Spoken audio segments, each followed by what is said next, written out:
So I will share my screen. I hope to the right. Yeah.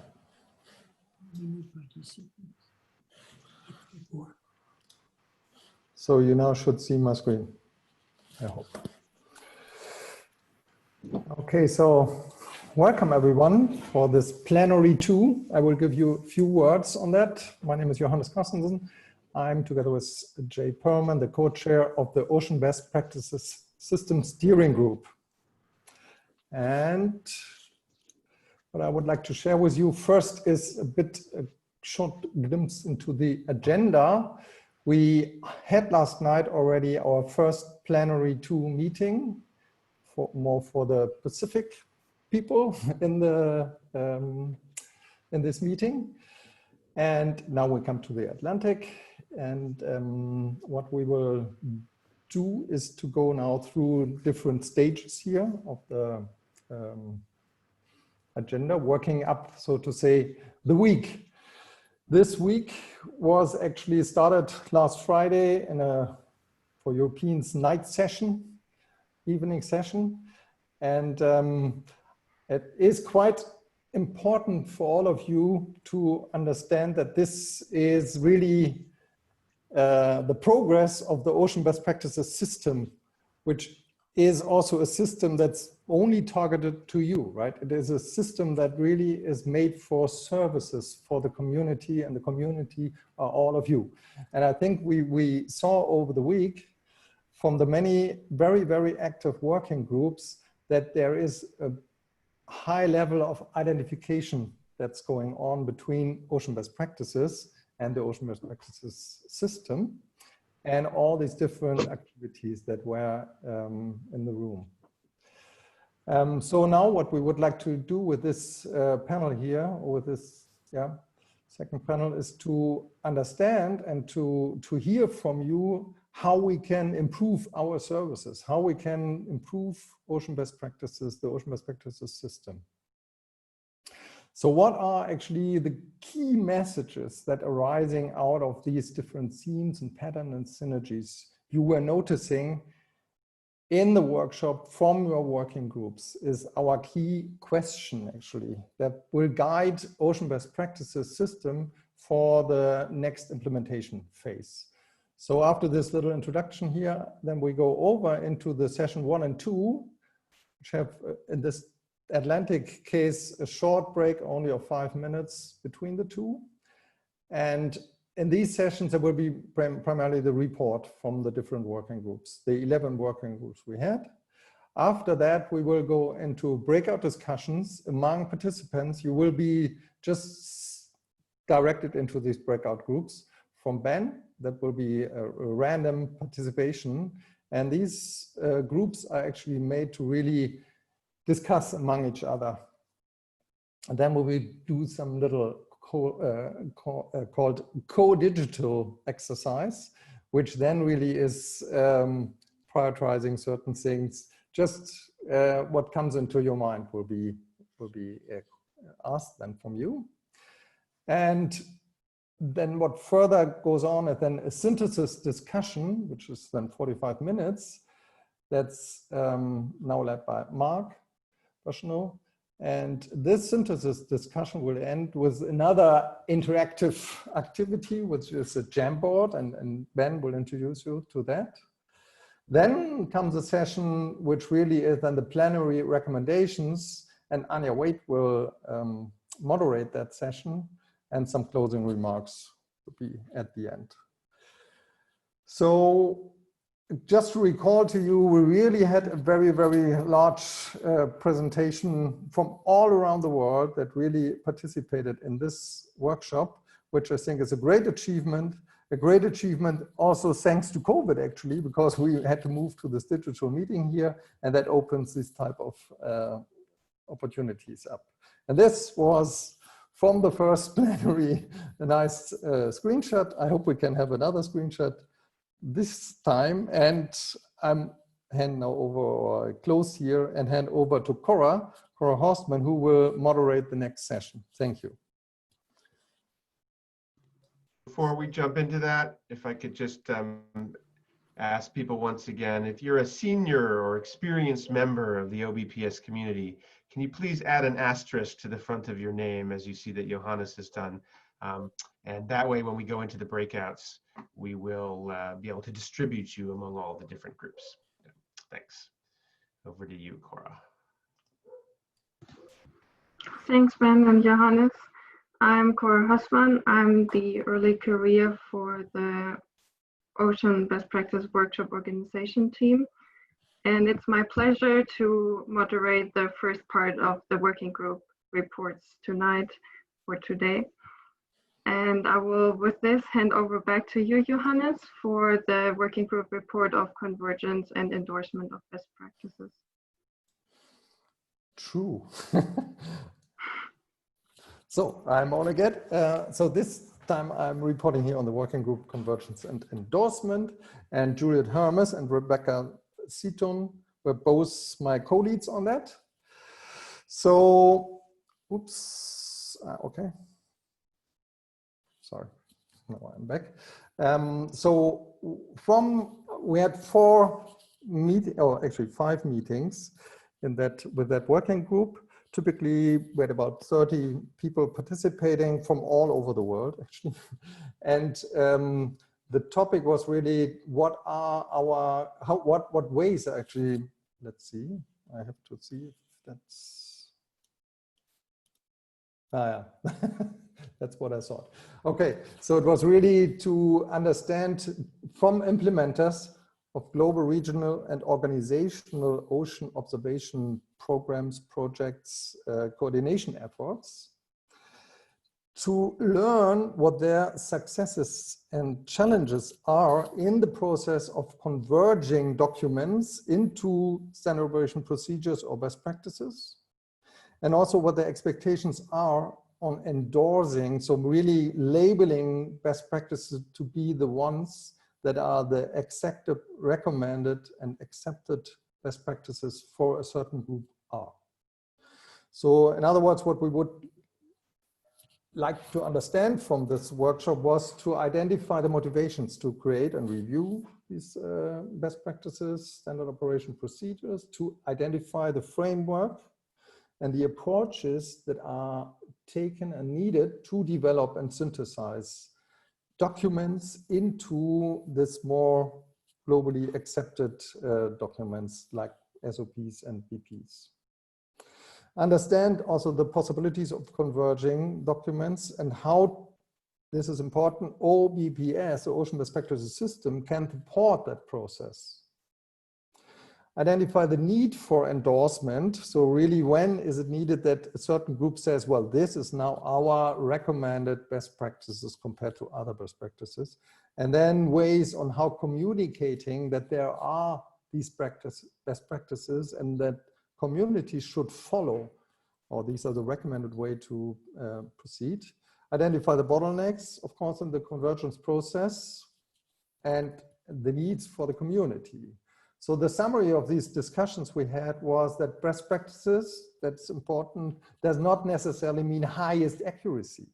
It just means, what means just, known accuracy. And the working group on quantity uncertainty quantification had a whole working group on that.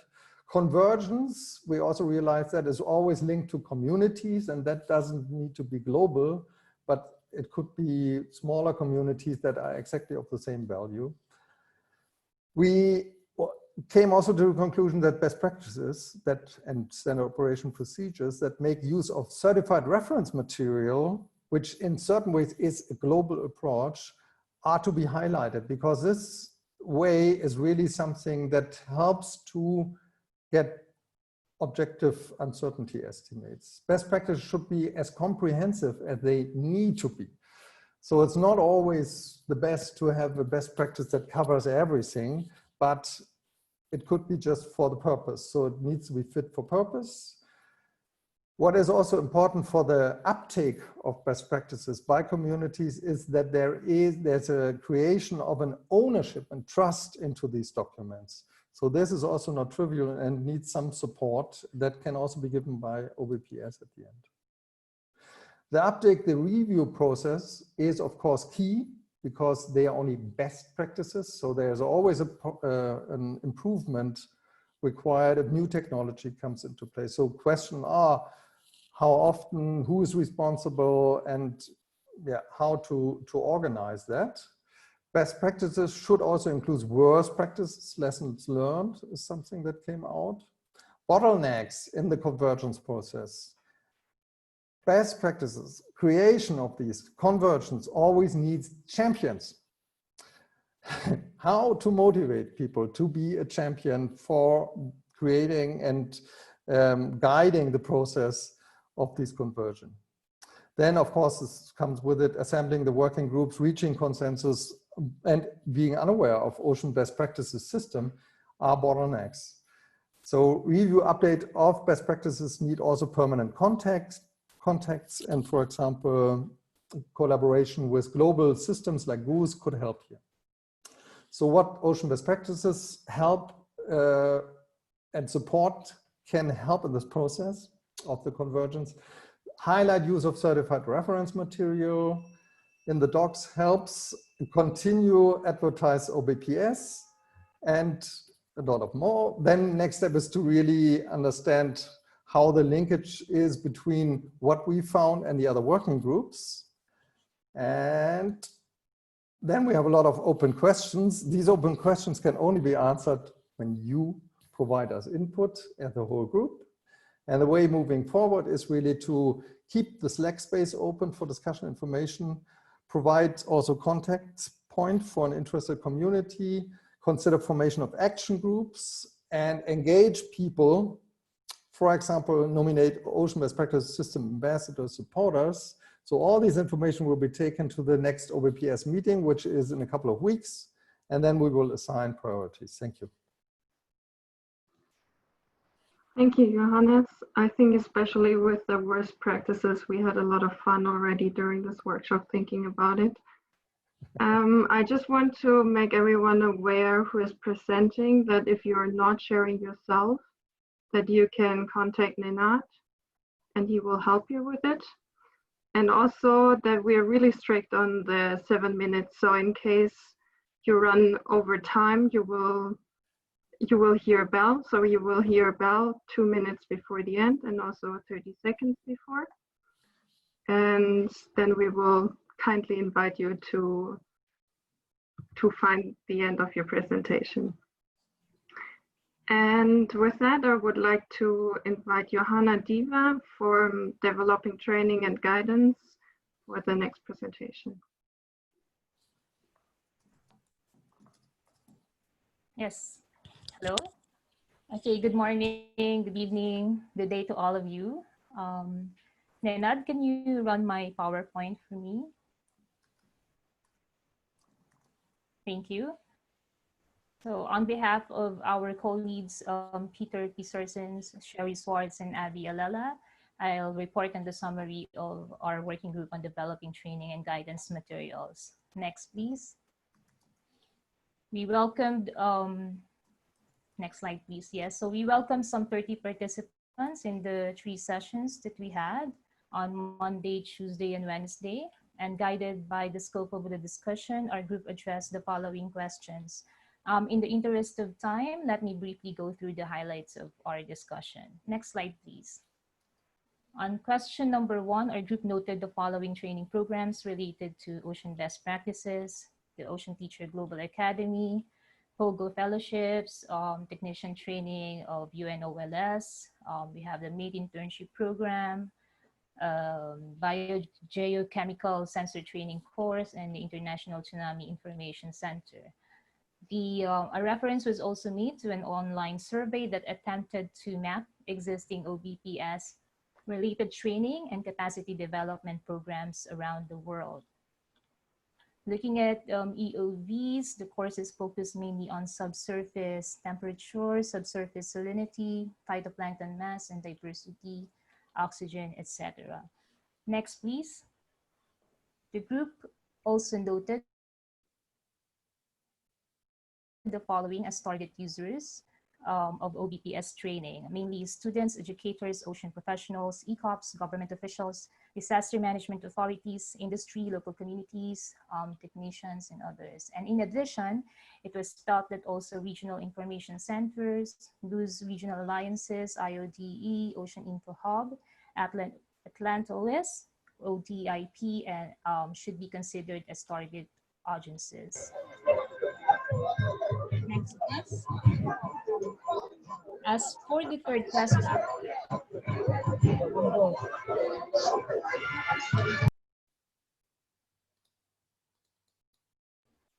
hello. Okay. So as for the third question on capacity methodologies, capacity development methodologies, there was an overwhelming preference for online learning, probably caused by the COVID-19 situation, as they can reach large audiences across geographic boundaries. The group noted, however, that for topics that require hands-on laboratory or technical work, a fully online approach will not work. Especially hands-on experience on board the research vessel is essential and is not easily replaced. However, in this regard, the use of virtual reality was also mentioned.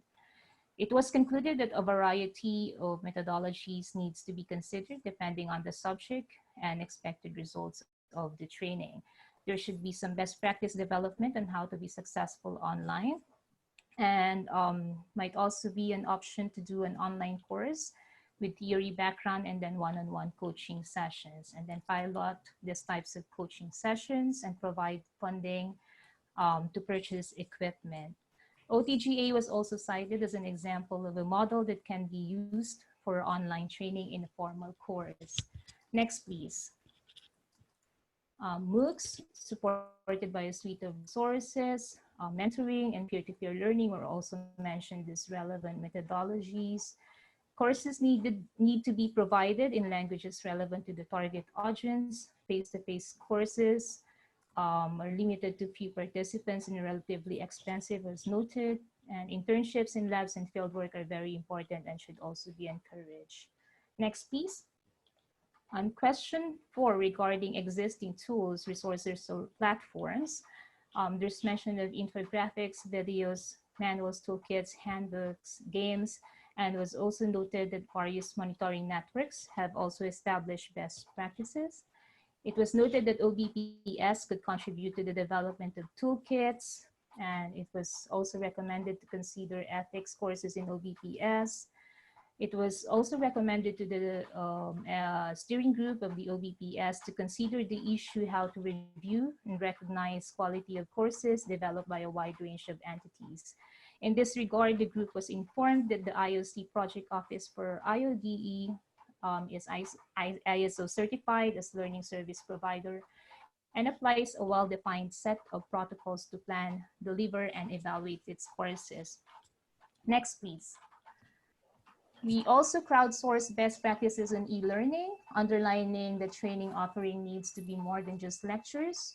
There has to be pre-course involvement and post-course communication and assessments, assignments, certificates, practical projects, and the end of the learning experience. In this regard, the importance of Ocean Expert was also mentioned as a tool to keep track of experts as lecturers or students. Next, the provision of equipment and maintenance and regular follow-up training was also noted as important. In this regard, BPs are not static and will change with time, and trainees should be informed about these changes and should provide a story trail of course evolution. Next, please. Now, effective practices shared include the cheat sheets for each EOV. This would highlight basics of measurement technique, quality control, and would be easily distributed and low cost. And the decision tree or flow chart that can help by laying out different methods and how the data that comes from it could mean or be applied. Next slide, please. The discussion also delved into how non-scientific communities and practitioners get engaged in the creation, adoption, and routine employment of best practices. There's mention of citizen science initiatives, innovative creative ways of getting involved in ocean science for young people, involving scientific NGOs in scientific societies, community engagements, and co-designing some best practices with policymakers. Next slide, please. An important hurdle to involving the non-scientific community is access to the technology and access to data and information. And let me just go ahead with the next slide as well, just to highlight the challenges and the pitfalls. So challenges include sustainability and funding, agreement and consensus, and the under-resources, in the fact that many developing nations and EGOVs don't have the resources required. Next slide, please. For the pitfalls, we need to be careful not to force VPs, as they may be insensitive to local conditions, and the people can become very overwhelmed.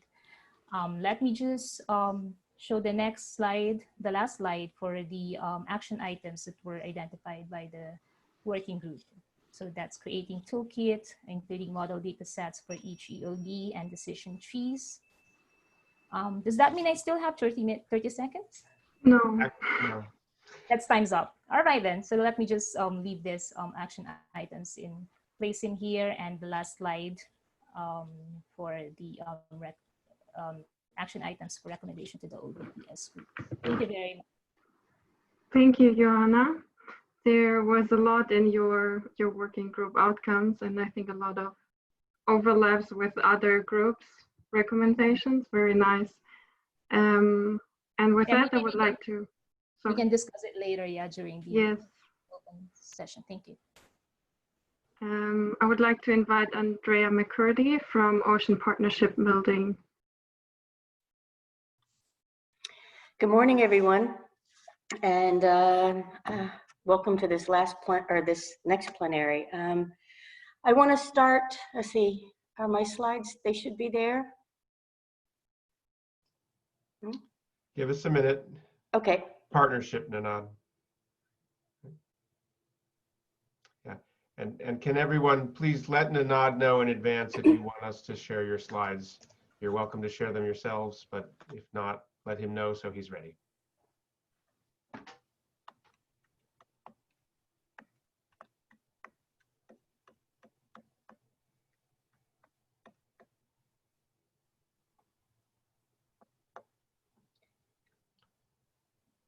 Well, I can start. Basically, the first slide lists the various leads, co-leads, and our expert panel that we convene to discuss the development of partnerships. And in essence, what I want to say about that is, rather than kind of go down the list, is that I just want to thank everyone for their profound contribution and energy in putting together this session. Is that we asked for a good deal of expertise and comment over the course of the week. And so I can share my slides. Do you want me to just do it from here? If you like, I have it ready to go now. It's okay. Take a second. I'm sharing, but it's slow. But if you're ready to go, Andrea, maybe just do it. I'm sharing it now. Is this the right one? We don't see it yet. Wait a moment. I have it. Well, anyway, so what we convene to discuss is, so if we can go to the next slide, please. And now the next slide.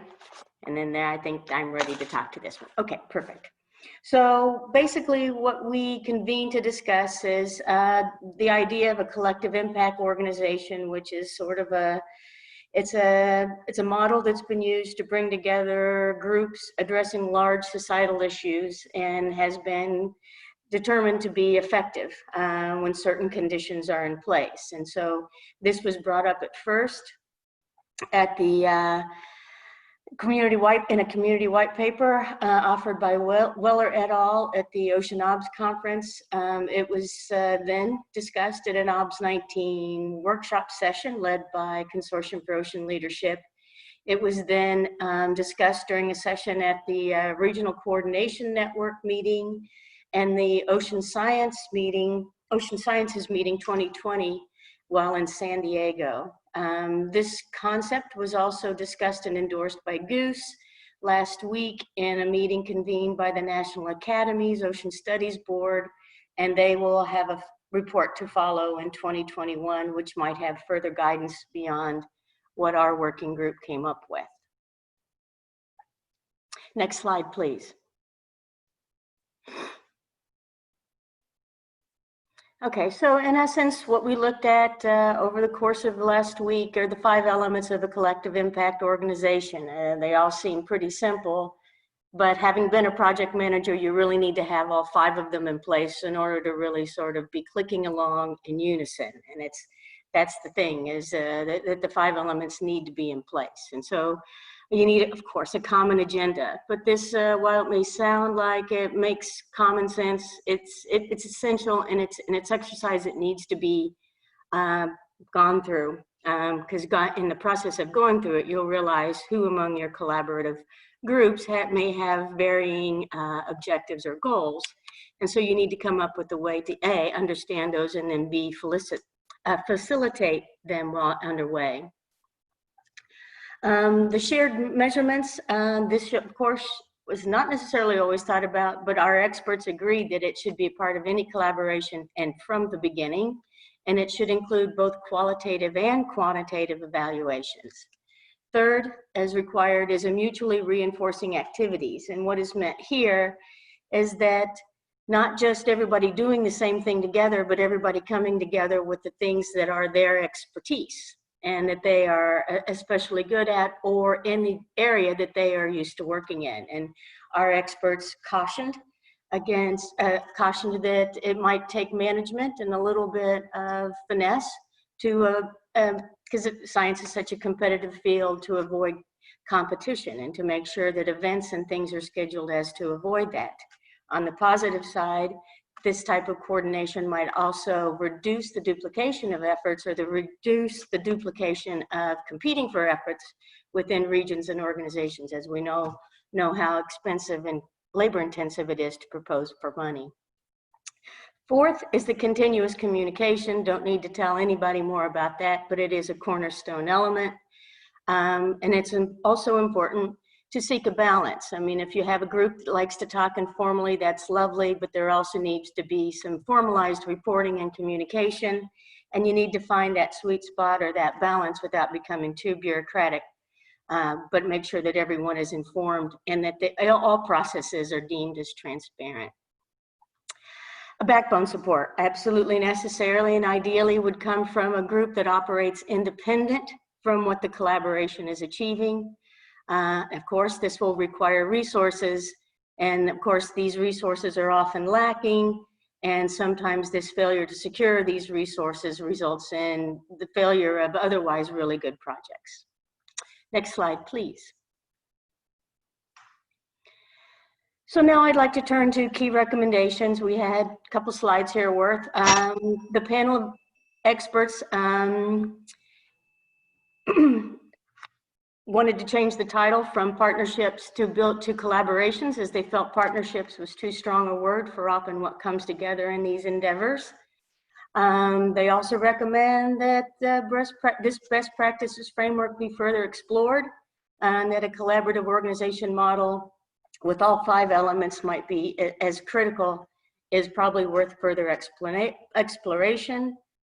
There's also within the literature for this model 3 phases and associated factors for success. We did not vet these, but we would recommend further vetting in order to accompany sufficiently this, this model.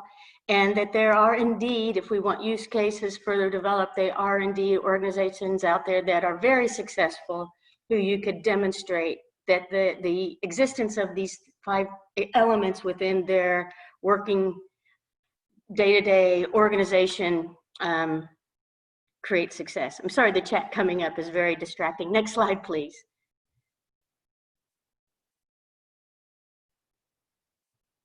Okay, and so finally, last set of recommendations is that they did also seek to maybe potentially explore this as this work be developed into a manager's guide or a workbook that for people who are undergoing building collaborations to undertake.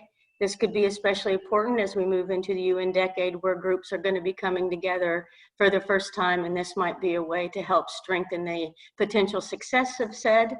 And again, as part of the IOC and sort of within the family of Goose, that maybe if OBPS could help endorse at least some of this work or model to promote the coming together of groups would be potentially very helpful over the short term.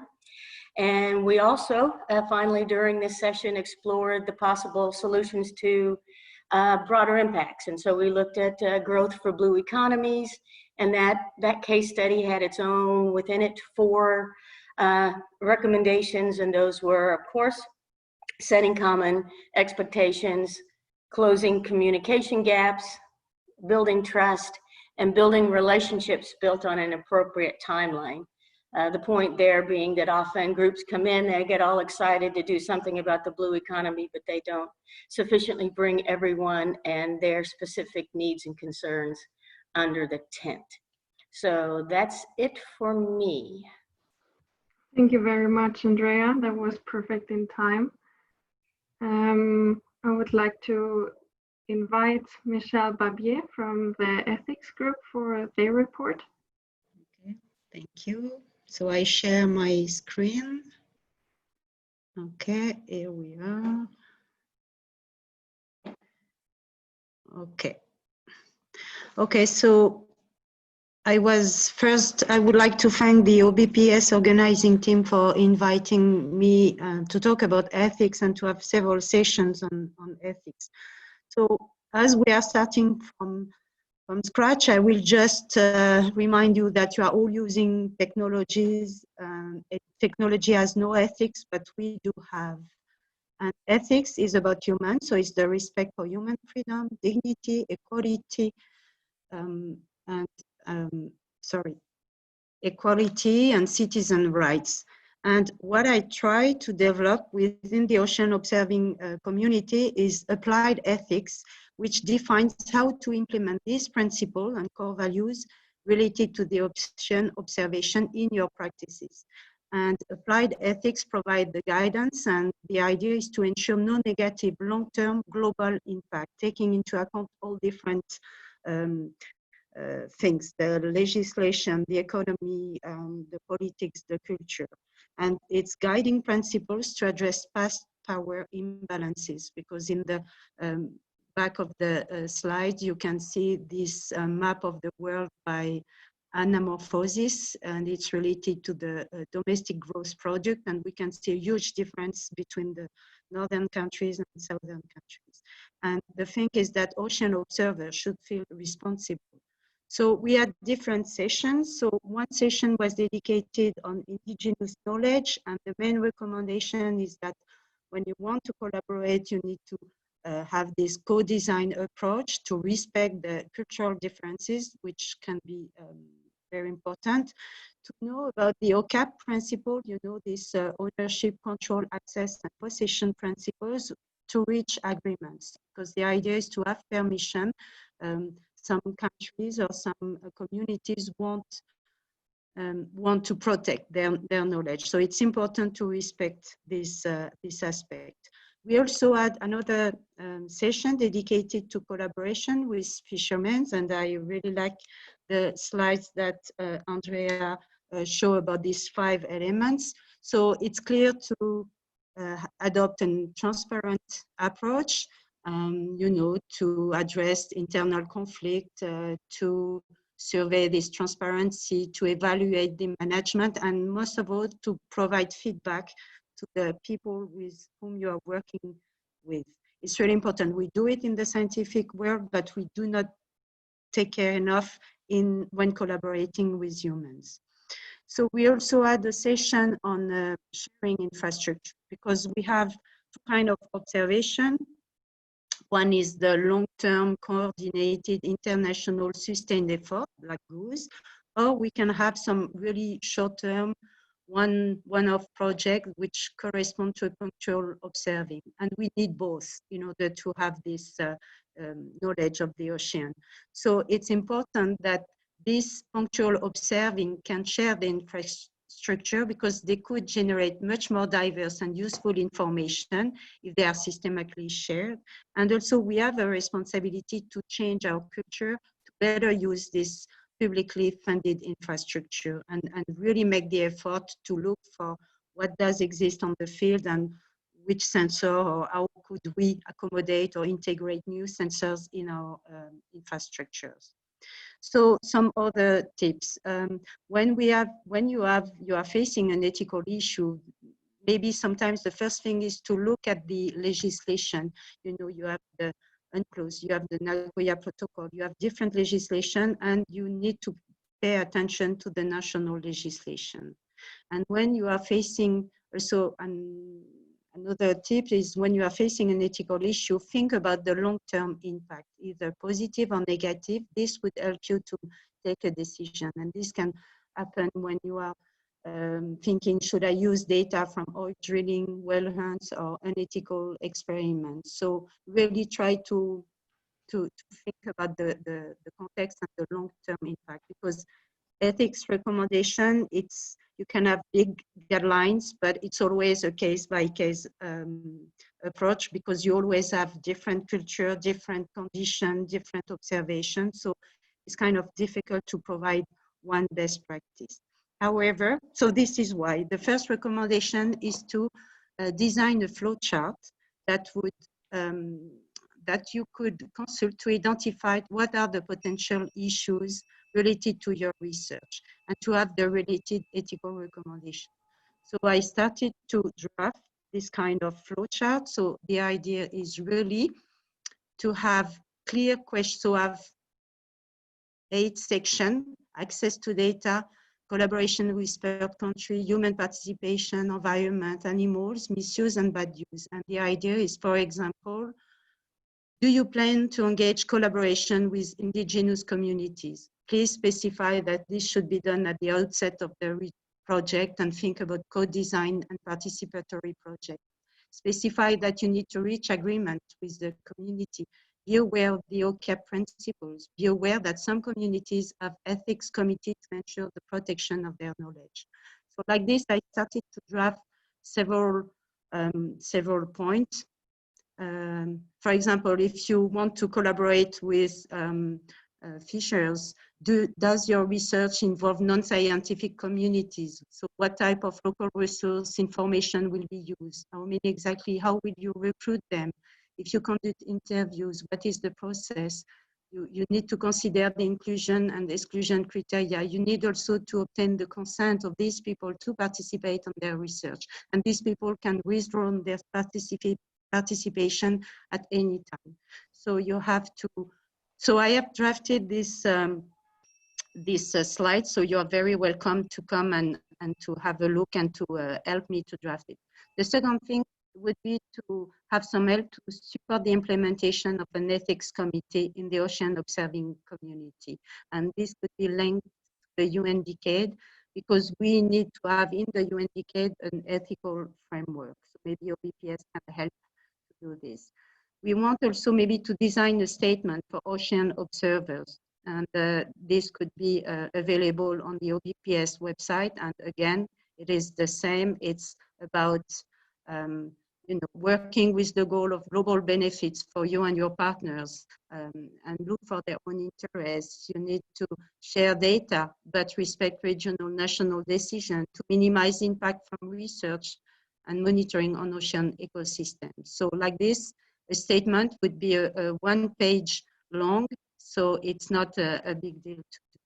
And also organize online courses on applied ethics that is specifically dedicated to ocean observation, because usually students have ethics courses related to research integrity. But in the ocean observation field, we have many recommendations that can be provided to the student. And finally, what I was thinking is to open a clearinghouse where you could find the non-scientific information.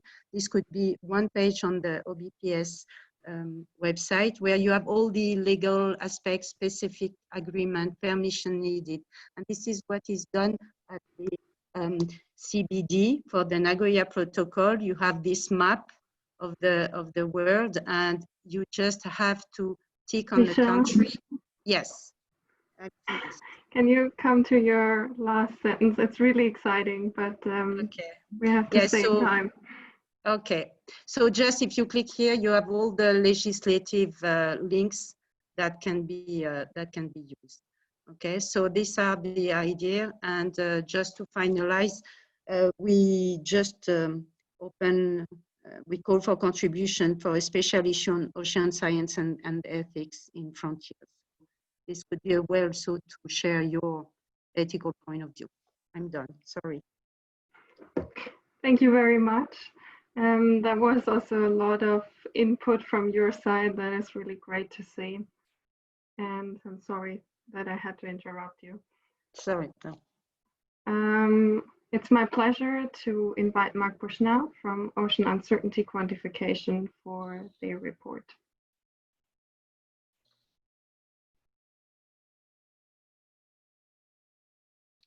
And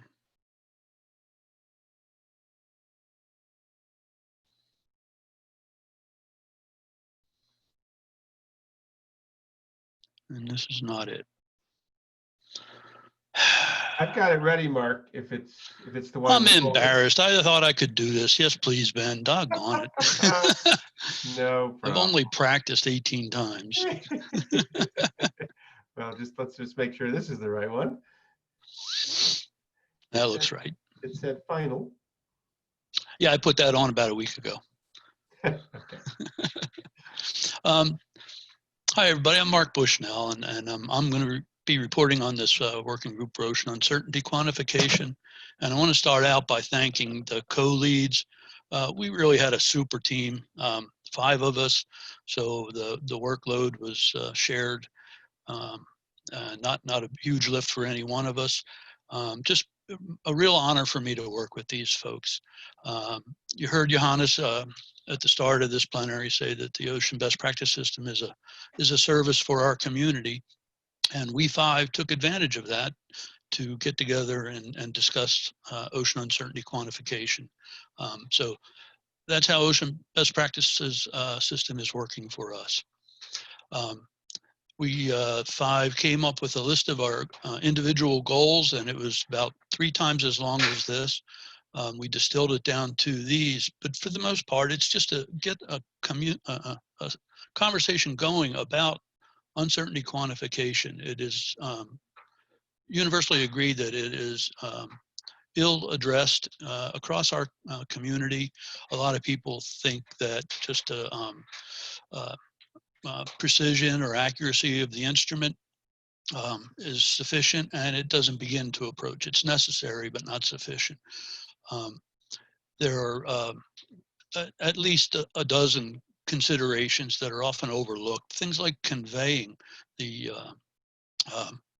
ocean uncertainty value of a measurement effectively, so that it's not misused by people who either intentionally or unintentionally may want to twist the uncertainty to their own understanding. Next slide.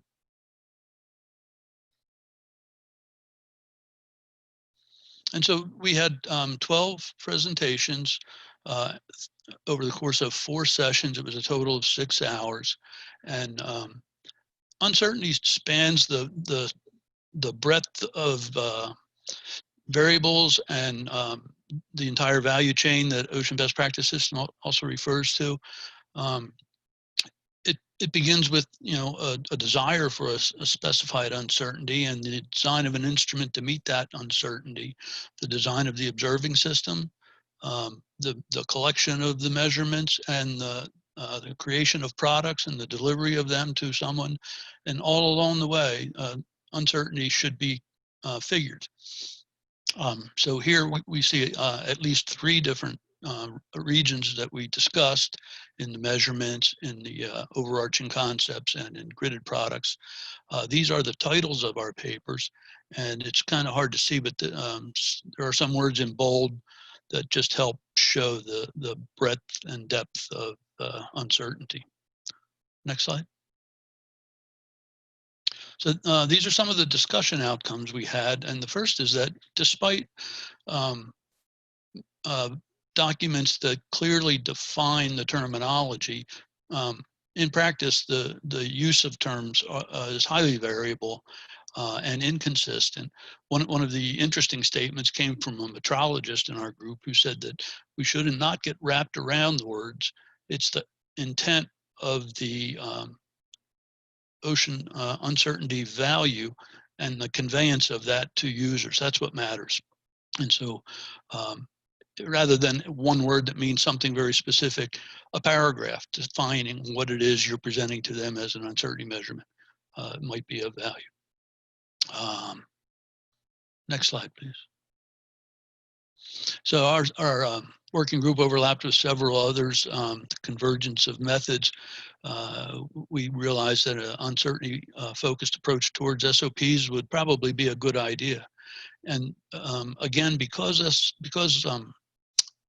uncertainty quantification is so rarely addressed, we can converge ideas and come up with an SOP rather than trying to take practices that already exist and trying to arrange for compromise.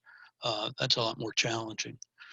We overlapped with the data and information management. The conveyance of an uncertainty value goes along with the metadata, just like everything else.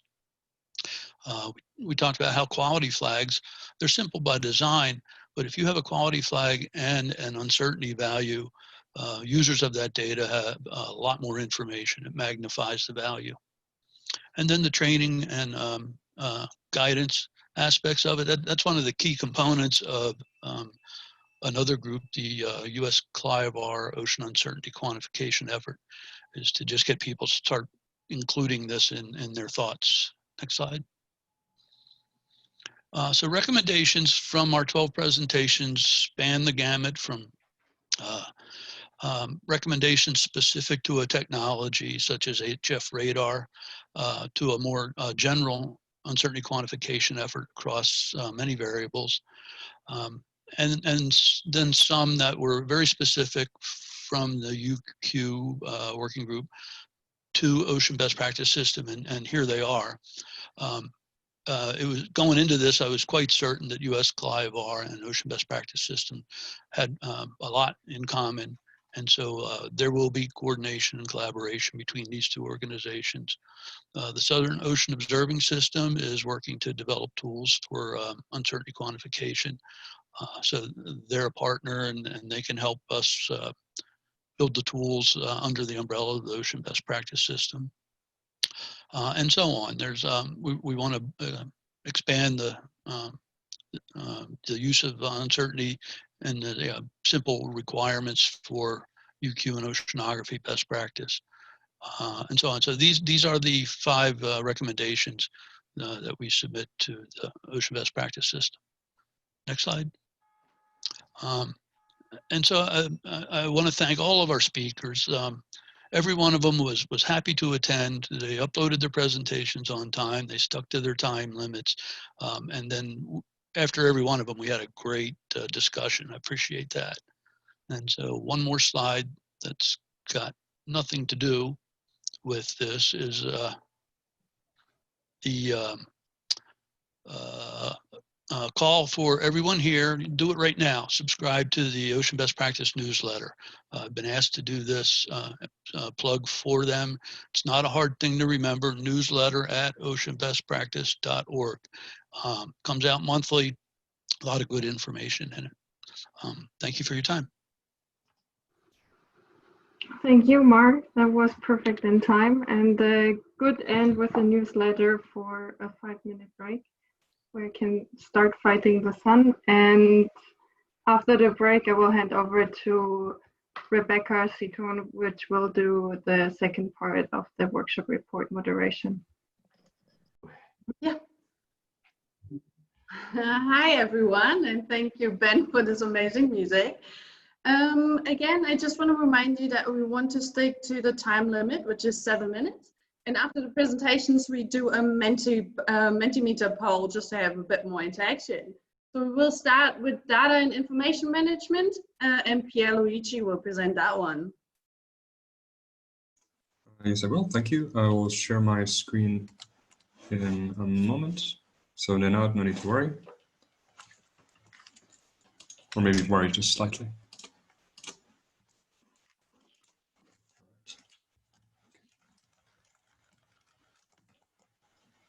Do you see my screen at the moment? Not yet, no. Not yet? All right, then, just a moment.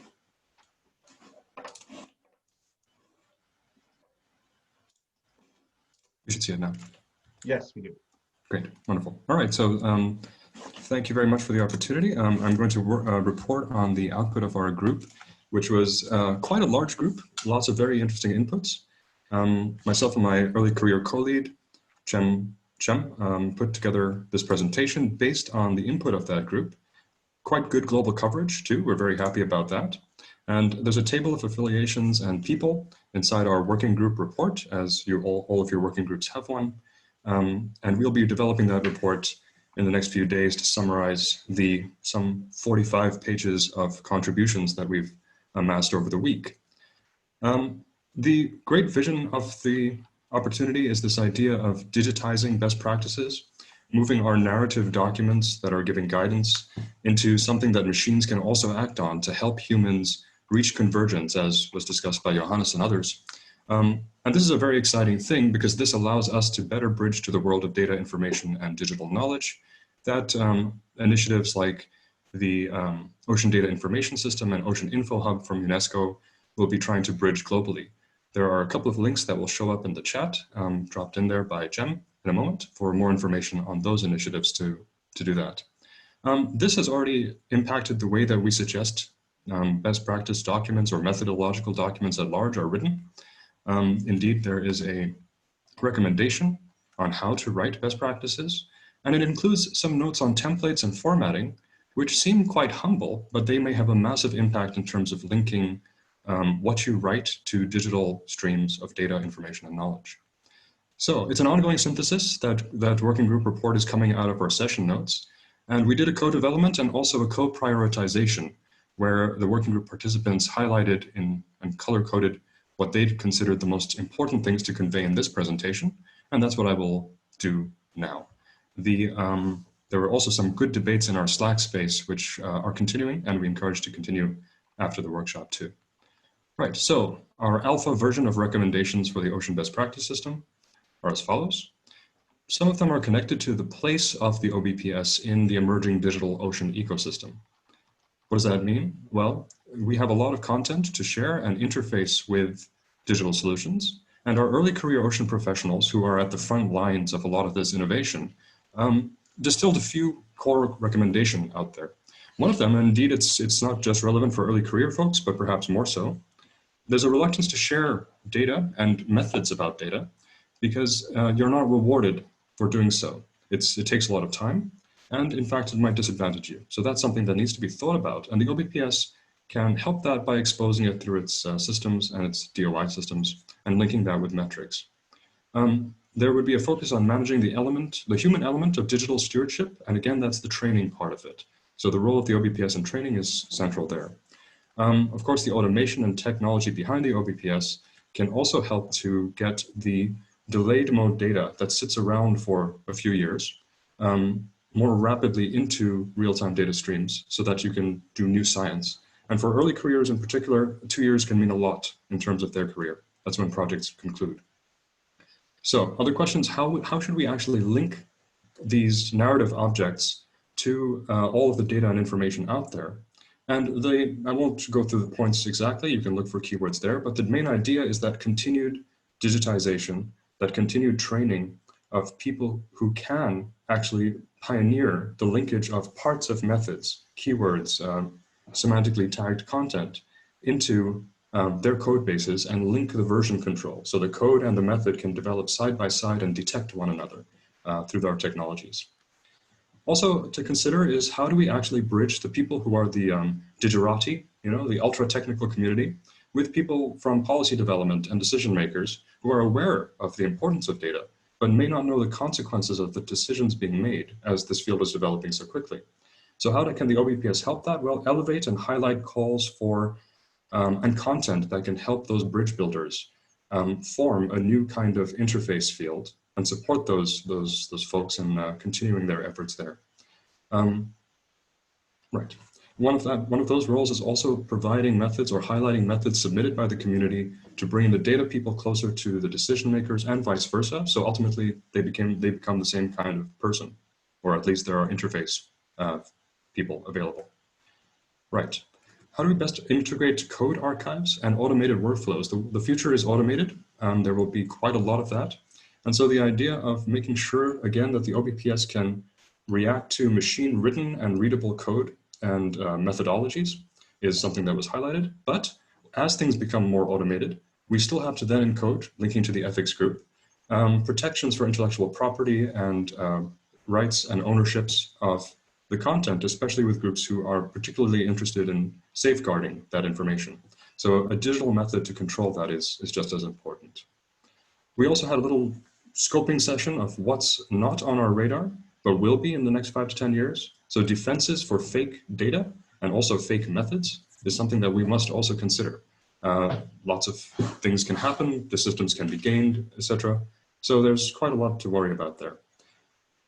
We do want to build more links to the ethics working group or the ethics community to help with that, because indeed data is being linked much more to political decisions, data sovereignty, data localization, and there needs to be some guidance there. Second part, how do we align digital strategies and best practices? Well, very simply, there are lots of strategies out there, and the OBPS's technology to help communities developing strategies come together and merge them so that things don't bifurcate is the main message here. There are points to be emphasized in strategy development, best practices for developing digital strategies that should be perhaps propagated through the field, such as sustainability plans and the prevention of silos from the onset of a design. Again, the machine readability of the documents, it always comes back to that, will facilitate this convergence. Then we had a very interesting conversation on what the data information and knowledge flow looks like and what it could mean. So in a sense, we encourage the OBPS to elevate content which helps us understand what a knowledge-driven approach is, what society needs knowledge. We need to get data to support information development for that knowledge, versus simply throwing data at things and hoping it works. So there are different stakeholders that have valuable input along that chain, and to sort of give structure to this conversation in our control of methodological documents and technologies.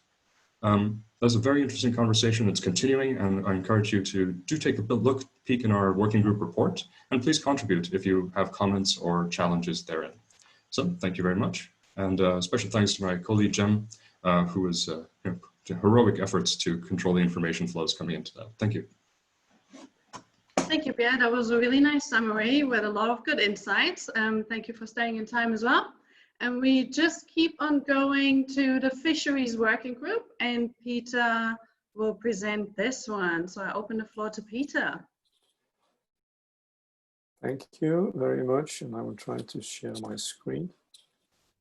Let's see.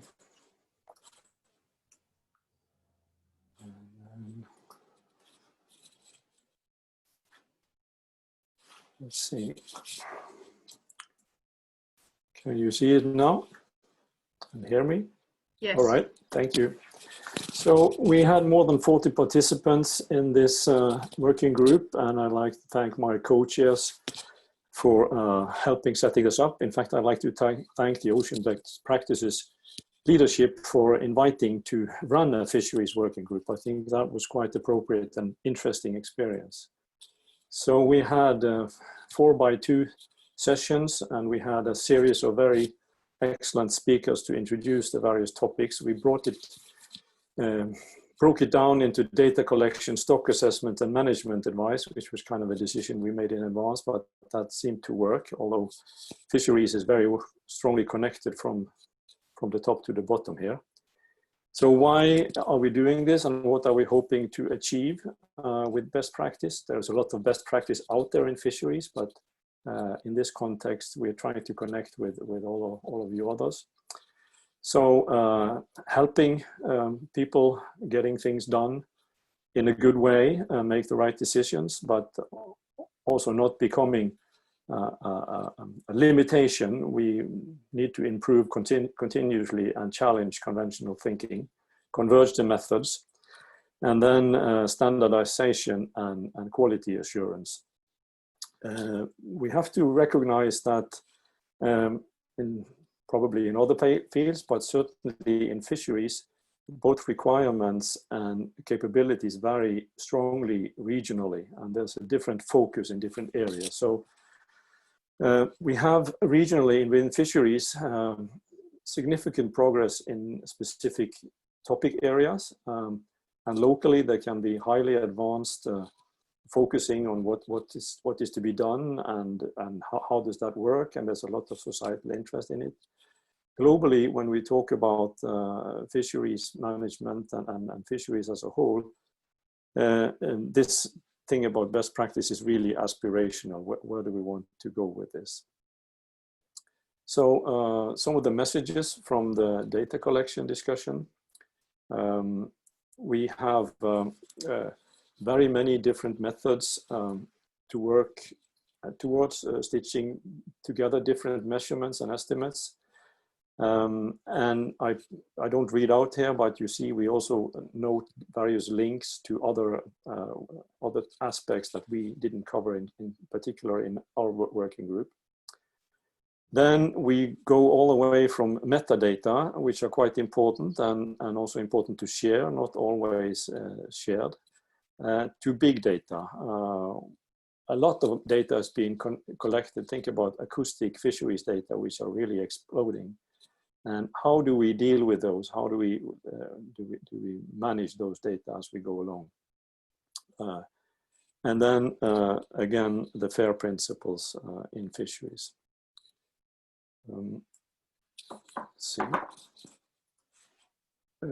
What is stock assessment? For those who don't know, a short summary here. We have catch data. Don't forget catch data. I mean, we do the biology, we do the abundance by research surveys and so on, but catch data also are important, and then into assessment and all the way linking to the laws and regulation and enforcement, which actually is something we didn't talk a lot about, enforcement, but quite essential actually. So from stock assessment, there's a whole host of methods and models. Again, to get an overview of that, best practices should use repositories. And how to use these models, how do we categorize them, what are they, can they be, experience be transferred from one application to another. And then moving into community modeling approaches, which is happening but should be stimulated.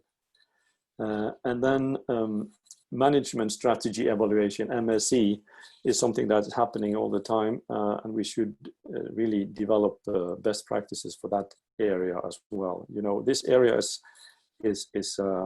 fisheries is stakeholder interaction is a key all the time, and making advice based on whatever data you can collect, and making data collection strategies is equally important to handling the actual data which are in there. So within fisheries management, we aim for a target, we provide data to support that, and we have this whole idea of stakeholders and controls that come into the picture to do the management in the end. This is really key to do the management. So from that part, dialogue, management objectives, documentation, the best available science. There are some principles out here that are emerging from various organizations that we can maybe put together as common messages across stakeholders, ecosystem approaches, climate change. This is a complex field. So overview is very complex, very different cases in industrialized high-tech fisheries to artisanal subsistence fisheries, but we do manage to get some common messages, it seems. Transparency, best practices for ecosystem-based management is kind of a dream. It's coming, but we need to go in that direction. And then we have big differences between data poor and data rich areas, but we see potential to actually bridge some of those gaps. So where are we going? We had 40 people here. The fisheries community is large. We should expand to more even geographical coverage and evolve the engagement and upload more into the system. How to do the decade implication, we certainly are aware of that and involved in the decade, so we will think about that. We thought we would try to put together a short paper soon to generate more interest and to achieve some of these goals here.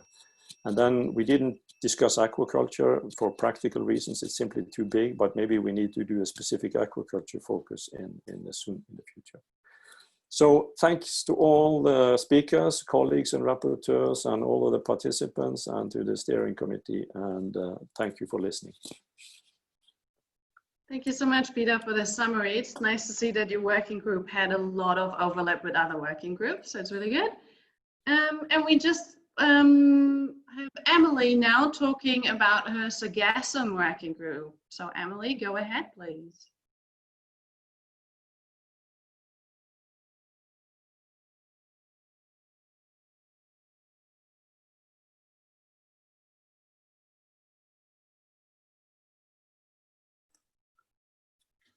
Thank you all.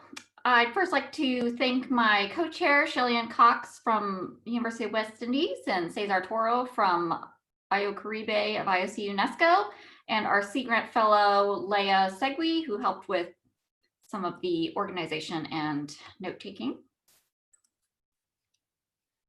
So just as a reminder, sargassum is a floating macroalgae that has become a real issue in the Atlantic, washing up on beaches in the Caribbean and causing issues for fisheries. And it also is extending all the way to West Africa and has had issues with the communities there as well. So in our working group, on Monday, we had presentations on science and technology related to monitoring and understanding the drivers of the sargassum proliferation. On Tuesday, we had our working group members attend a UN Environment IOC joint webinar that was on the sargassum issue in West Africa. And on Wednesday, we had presentations about monitoring and forecasting of sargassum. And then on Thursday, we focused on management practices for sargassum. Let's see, I'm just moving my video out of the way here. So some of the summaries that we had in terms of community needs related to understanding and managing sargassum is that there still is some more information needed on the basic science. So which species are blooming, what is the chemical composition, what is going on that is causing it to proliferate and wash up on beaches. And there also is a need to standardize various methods in terms of monitoring as well as management. We discussed that there is a need to identify organizations and groups who could vet the best practices, but there isn't likely to be a one-size-fits-all solution since it's a diverse issue where you have people who are going to be looking at chemical composition of it, as well as the biology and ecology, and management and satellite observing. We also discussed that there is a lot of interest in sargassum from its impact on people, and that we do need to connect the science of sargassum to its impact on people, likely to get funding for some of the basic science.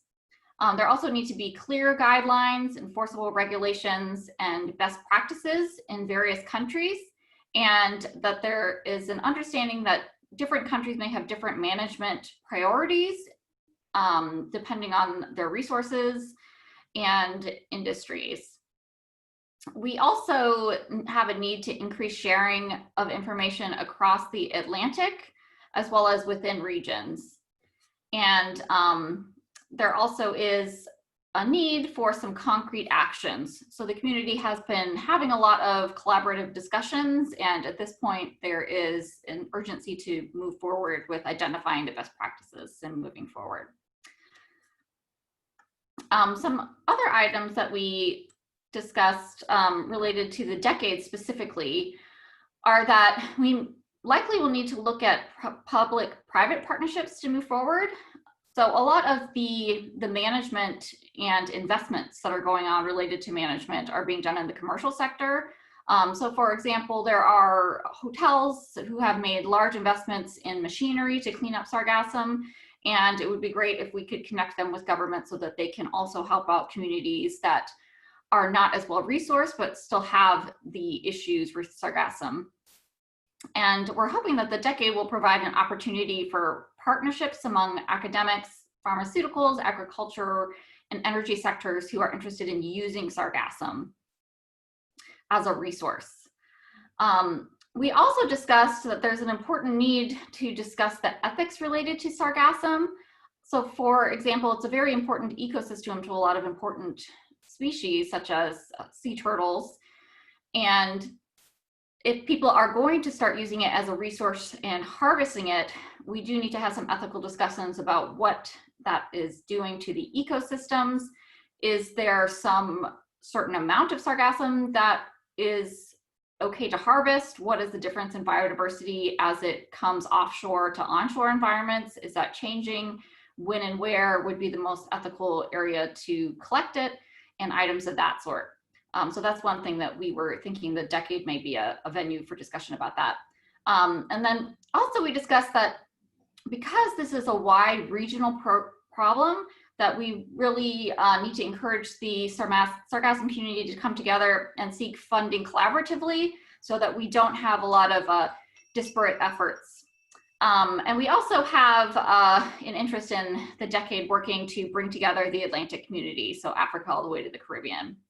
Some specific recommendations for the ocean best practices is that we need to get the private sector involved in terms of understanding the information. And there has been some unused, unshared data. And so one thing that we would recommend would be best practices on publishing and sharing data. So that would be very helpful, as well as integrating social scientists so that we make sure we're impacting the communities.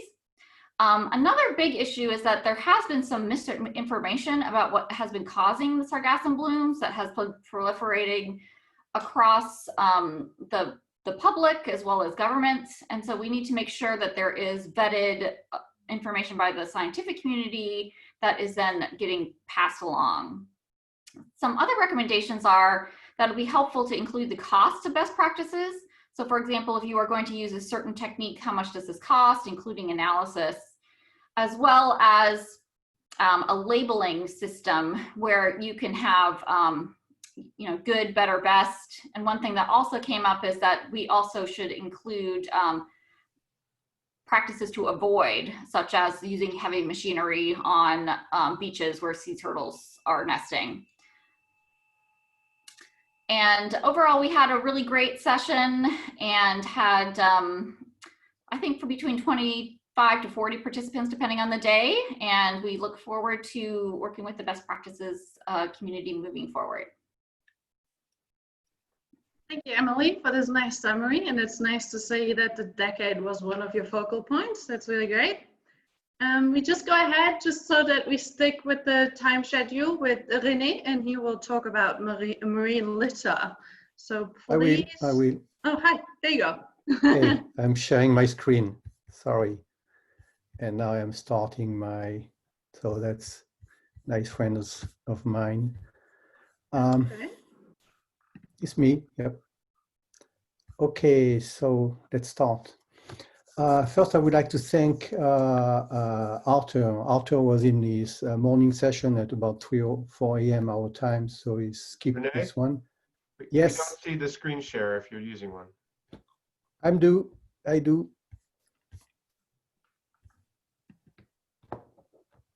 Okay, I'm sharing. We still can't see the slides. Ha ha ha. Okay, and now. Yes. How does it go? Sorry for that.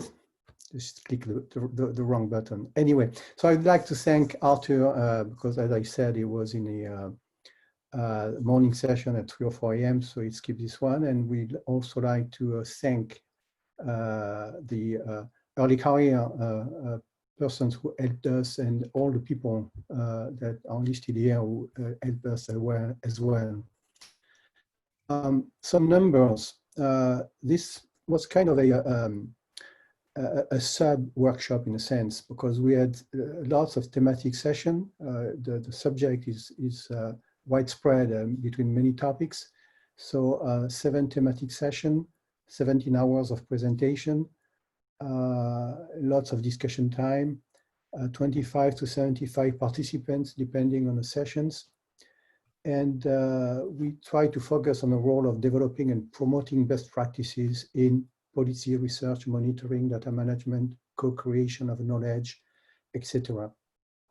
So we have some recommendation per session. And also we found out the opportunities to cross-check with some other or several others working group, like, of course, data management, but also uncertainty, training, ethics, fisheries, which I forgot to add. Session 1, which was divided in 2 sessions, one on a Monday, one on a Wednesday, because the availability of people. That's a global framework for setting priority variables and indicators. In a sense that I put in red IMDOS, which is the Integrated Marine Debris Observing System view, and the UN platform for which we are working, the UN Environmental Program, which has another kind of view.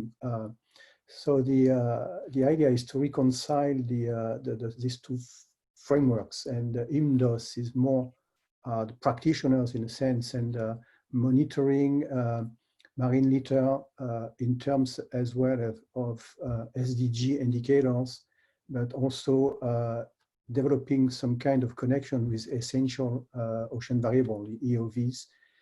And the UN platform is more a knowledge-based managing data, processing data, and I would say so. IMDOS is more an information one oriented, like as Pierluigi presented also. Session 2 was towards standard sampling protocols based on something that already exists. You see on the screen that the existing GZAMP monitoring guidelines, I'm not, don't read, you can't read the fine prints, but the idea is to consider scientific, methodological, environmental, technical, and ethical constraints when we adopt a common methodology for the monitoring and the assessments. So session 2 had some recommendation, which are listed, shortlist the most relevant indicators for global monitoring. That's more on the side of the indicators. What kind of formal guidelines for these indicators, recommendation for enabling large-scale assessment in models, remote sensing, which are connected, and which were 2 sessions, by the way. You can read that, and we found that it could have a good cross-check with the data and info management working group. I'm speeding up because I still have many slides. Session 3, that's remote sensing. Remote sensing is a kind of community by itself, and so they had the 2 hours dedicated only to presentation, not really discussions, and they came up with the fact that remote sensing from space to see plastics is very difficult. So it's an emerging field in terms of research. Many different technologies from space, that's satellites, but as well drones very close to the surface, and in between CubeSat or nanosat. So they are establishing and adapting and updating some operating protocols. And they have more the IMDOS point of view, that is, they would like to standardize the methodologies and also some cross-check. Yes. Citizen science, they are more on the platform view in a sense, and so they consider that they should not standardize anything. So they have ethical requirement and training and feedback. There is a lot of connection with, possible connection with ethics in a sense, and they think that they should be fostered in several ways, recommending that the UN integrates citizen science in their scheme. I still have one more and 1 minute. So best practice for modeling, that's the connection with the remote sensing, and the idea is to, okay, compare things. Everyone has models. How do they compare? It's a gap there. And finally, 2 sessions on a global platform for marine litter monitoring and informing action. So the platform that UNEP is developing, and the next one, which I have still 20 seconds to present is the same in terms of best practices in informing action. And you can see that there are lots of questions, gap analysis, focus on participatory modeling, and the co-usage of knowledge. And I have 1 second left. I'm done. That's awesome. Thank you, Renee. It's nice to see that most of the recommendations are similar across working groups. That's really good. Exactly, yeah. And now I invite Maria to talk about surface radiation to give her summary. Yeah, please go ahead. Thank you. Just a moment that I'm sharing my screen. Do you see it? Yes, it's not presenter mode, but it's fine. Now it's presenter mode. Okay, perfect. So yeah, I'm a co-leader of this section, and Megan presented this morning, so I just giving this presentation now. And so the aim of this working group is to try to connect land-based observing system and ocean observing system in order to create a global network. And during this day, several interesting people participated, giving their experience about the method that they are using in the ocean, using ship, buoy, and but also aircraft. And some interesting challenges came out, like for instance, the shadows and reflection of solar, warm and cold object in field of view of higher. The things related with the moving platform, because they could change the effective zenith angles of solar direct beam. So the motion related with the wind, so which is the mean tilt, the wave rocking, the platform navigation. And we need to modify the electronic housing. For instance, the amplification and desensitization of small voltages for accurate measurement of thermistors. And also it was really interesting to see which kind of environmental contamination are occurring in the sea, like dust, dew, ice crystals, sea salts, but also guano and bird boats. The issues is, I mean, we need to have a calibration reference system, because at the moment is or not always available or poor quality. And for this, in this regard, Megan says that she had a proposal form from no one, say that we need to have a land-based calibration facility. Which is our working group strategy. Compile a list of papers showing the performance statistic for different sensors. So compare the different sensors that are actually now available in the field, and develop the best practices related with surface radiation. And also propose expanding land-based calibration facility to handle ocean-based sensor system. How to get the accurate measurement in a moving platform, for instance, that sometimes are also inaccessible. So, which is the uncertainty related with the moving platform. And proposing the intercomparison, so experiments between ocean land test-based sites. And also writing a report, and as well a peer review paper. And we put like for each section a leader, in a way that we can proceed in a kind of structured way. Another important thing that came out is about the power radiation and UVB. So how the community of biogeochemistry want to have also the measurement of solar radiation for their own purpose, and we need to know how to advise them.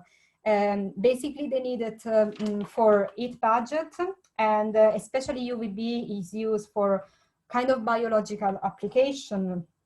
Like, and another point that has to be addressed is the upwelling and albedo.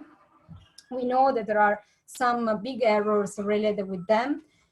So we need to quantify and understand which is the error related with this. And some experts suggest to use models, or like to use existing data, and yeah, Another point is the power limit of the sensor, the stability of the platform.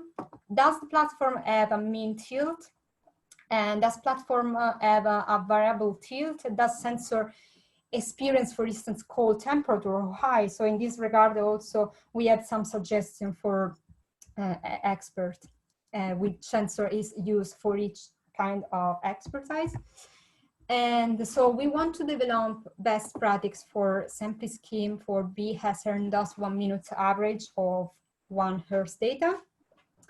Sensor system modification that could be transferred to industry, because each group can develop their own practice, their own modification. So we need to transfer this modification directly to the industry. Handling, setup, and maintenance, so refurbishing, cleaning, installation, placement, motion correlation, and for instance, also the calibration strategy, understand the outward intercomparison versus factory codes.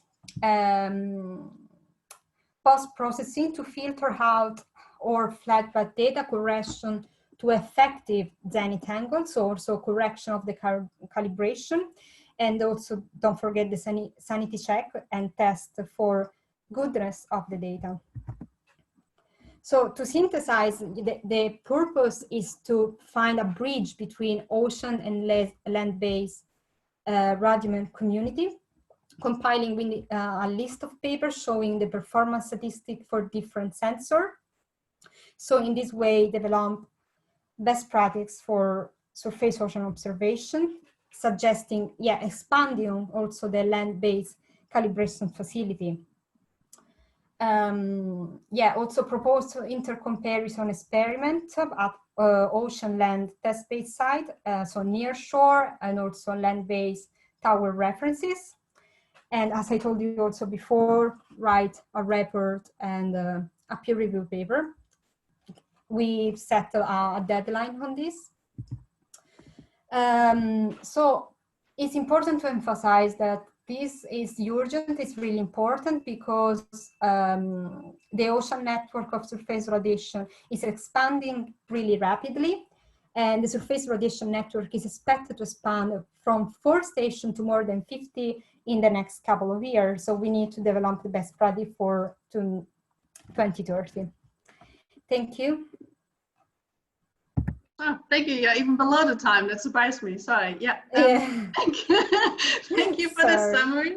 No, it was awesome. It's good. Well, thank you. That was really good. And it's interesting to see that the decision tree comes up again and again. That's really good. Well, we're just going ahead with our last summary for today, which will be presented by Robin, and it's about the DNA workshop. So please go ahead, Robin. Hi everyone, let me just share my screen. All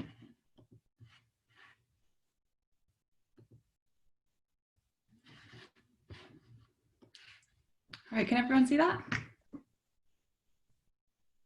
Great. Okay, so my name's Robin Samuel. I'm one of the early career co-leads for the Omics and eDNA working group. And I've been working with Neil Davies, Katie Pitts and Ray Samer. So for our sessions, we decided to split each day into different categories. So for the first day, we were talking about everything about samples. And then on the second day, we were talking just about bioinformatics and analysis. And then on the third day, we started discussing data and information stewardship. And what was really nice about this is that we could actually link with the data and information working group. And then on the fourth day, we started to talk a bit more about links to society. And this, again, was really great because we got to link with the ethics working group as well as the data and information working group. So before we started the workshop, we actually sent out a little survey to some of the participants. And part of that, we asked what are the best practices for that are being shared by your research groups. And actually one of the things that we found was that people aren't really sharing the best practices and their protocols. So on the first day, we wanted to ask why the groups weren't publishing their protocols, and then start to think about what could motivate our community to start sharing these things. And then also we started to discuss about what the community would want from an OBPS endorsed best practice. And then we started to look to like a 2 to 10 year vision for this.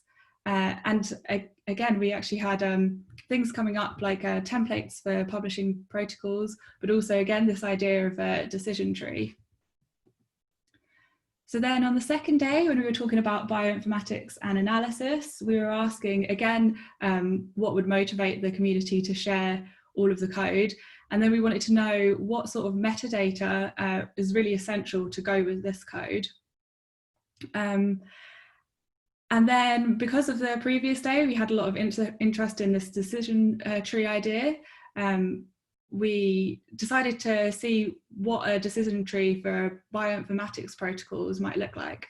So there's a whole lot of detail in all of these slides, and I'm not going to go through all of it, but we will share the slides afterwards so that you can, if you want to have a little look at some of the details for these questions.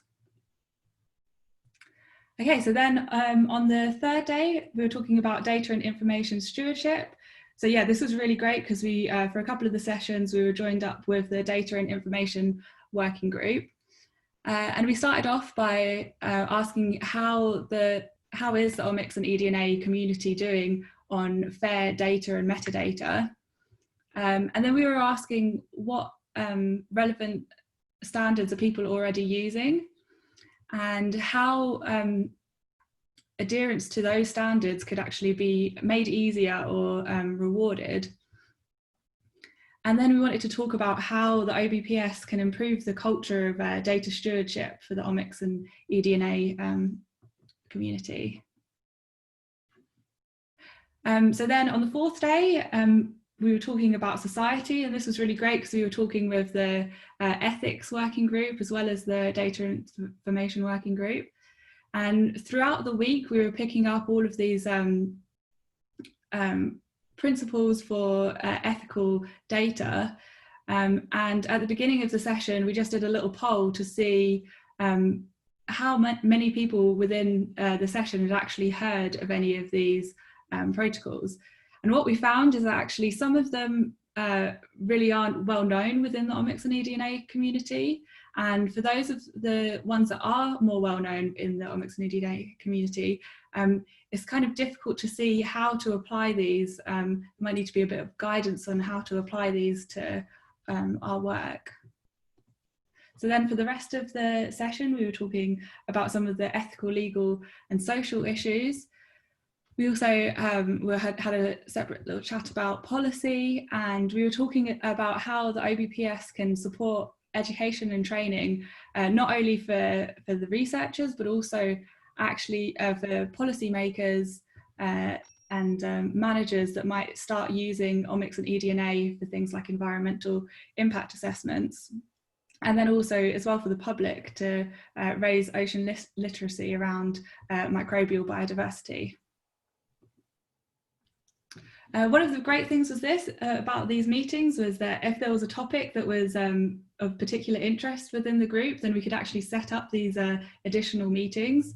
So we had one on autonomous technologies, another on biobanking, and another on metabarcoding primers. And then also what was really great there is that we got a lot of communication between field scientists and data management. And I think the workshop has been a really great forum to connect with these cross-cutting working groups. So at the end, we were going through all of our session notes, and we noticed that there were quite a few reoccurring themes. And we think that the OBPS is a really great location to have, like the centralized location for metadata templates, things like decision trees, for deciding which protocols are available, and then it's a good location to have training and outreach. but also it's really great to be able to coordinate between all of these national and regional programs that are happening. Okay, so we've just got a few preliminary recommendations. So what we support is a sort of network approach to coordinate the omics and eDNA best practices across regions. And this would go for things like both data and sample metadata standards, systems that ease compliance. So this would be like the things like the decision trees, and systems that can build incentives and make sure that people get recognized for publishing protocols. And then as well for training and outreach that connect to society. And then the relevance within the Ocean Decade and for Sustainable Development Goals. We'd like a globally coordinated omic and eDNA action could really help to mobilize the community and accelerate the development of recommendations. As well, it could really leverage all of these existing national and regional programs that are already addressing many of the elements that need to be advanced. And actually there's a huge benefit there of taking these regional efforts and putting a global perspective on that. Okay, so yeah, that was about everything. We also just wanted to say thank you to Pierre and Cora, who've really helped with setting up the working group. Thank you so much, Robin. That was a really good summary and a good talk. And nice to see that you're actively linked up with other working groups. That's a really good approach. Thank you for that. So before we go into the breakout discussion, which will take around 20 minutes, we will do a Mentimeter poll. And Ben just posted the link for the Mentimeter poll into the chat. So it would be nice if you would go onto this Mentimeter poll. And again, I should say thank you to all the presenters for this amazing summary. I know other people and myself, we didn't have the time to go to other working groups. So it's nice to get that summary so we are all on the same page. It's really good. And we did a lot of work during this week. So please click on this Mentimeter poll. I think Ben wanted to share his screen so we can. I will share screen. Oh yeah, Johannes will share his screen. No problem. So we can see the results while they're coming in. You should see now my screen. Yeah, it's a tiny screen. Can you maximize the window? Yeah, maximize the window, oh, yeah. Johannes. I can even go into a presenter. 1987. Yeah. And so the question is, what are the biggest priorities for ocean best practices and the ocean best practice community? And the biggest word on this slide is communication. So as we've heard already by the summaries, that communication is a really big issue that we have to do a bit more often and a bit more frequently. And collaboration is also considered a really big priority. That is nice. There's lots of words. I can't even read as fast as they're coming in. Outreach. Sure, we've heard that a lot, that outreach and training will be really important also to get the word out that ocean best practices is actually existing. Not many people knew about ocean best practice, sadly. Coordination is another big thing. Man, there's so many words, I can't even read it that fast. Transparency, yeah, we talked about this in our working group as well, the transparency on how we do best practices and what is considered best practice and how we review them is really important. Oh, it stopped, so people stopped posting. That's nice, so I can actually read the names and the words. But then Johannes stopped sharing his screen, and so I can't read it anymore. I can switch you on again, no problem. I will post that actually. Can I post that? Yeah. Wait a second. That's all right. Oops. And if it was all too fast for you guys, I mean, the Mentimeter poll is still open. So you just click on www.menti.com and plug in the code Ben just posted in the chat. So you can even do that tomorrow. The poll will be open for quite a while. So 33 people now provided input.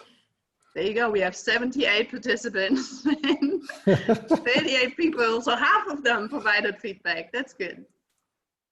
Okay, right. I think it crystallizes out here. Communication is the topic. Collaboration training, very good.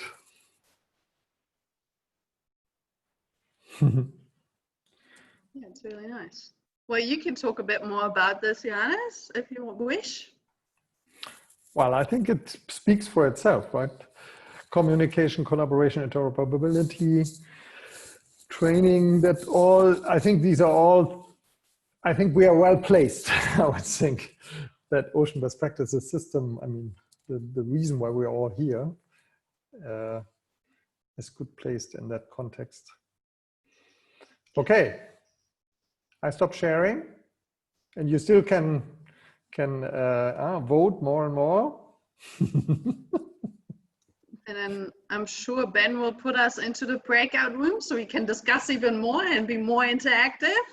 Yes, we're ready to do that, to move into that phase now. So I know this is a lot that everyone's taking in with all the presentations and great conversation in the chat as well. So we're going to move into the breakouts. I'm just going to take a couple minutes to set that up for you.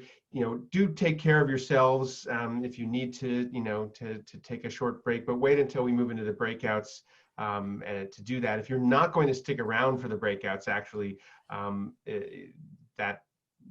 then this is a better time to leave, because I want to make sure that the rooms that we set up have 4 to 5 people in them as best I can. And I see that a few people are dropping off. So here's what we're going to do. You'll be in groups of 4 to 5. The question you're going to consider again is the one that that Johannes posed at the beginning. You know, that really speaks to this notion that the OBP system is here as a service that's being made available to you and your community. And so the point of this conversation is for the steering group, the leaders of this, to really hear from you how to improve that service. And the question that's been chosen to focus your attention there is the following: what are the key messages arising out of the themes, patterns, and synergies you are noticing from the workshop and the working group reports? What are the key messages arising out of the themes, patterns, and synergies you're noticing from the workshop and working group reports? And Nanad will drop that into the chat for you as well, so that'll travel with you to the breakouts. A couple of other notes about this. One of the first things you should do is pick somebody who's going to share some written answers that you come up with. So as a group, come up with, say, 1 to 3 very specific and clearly written answers, short, to the question.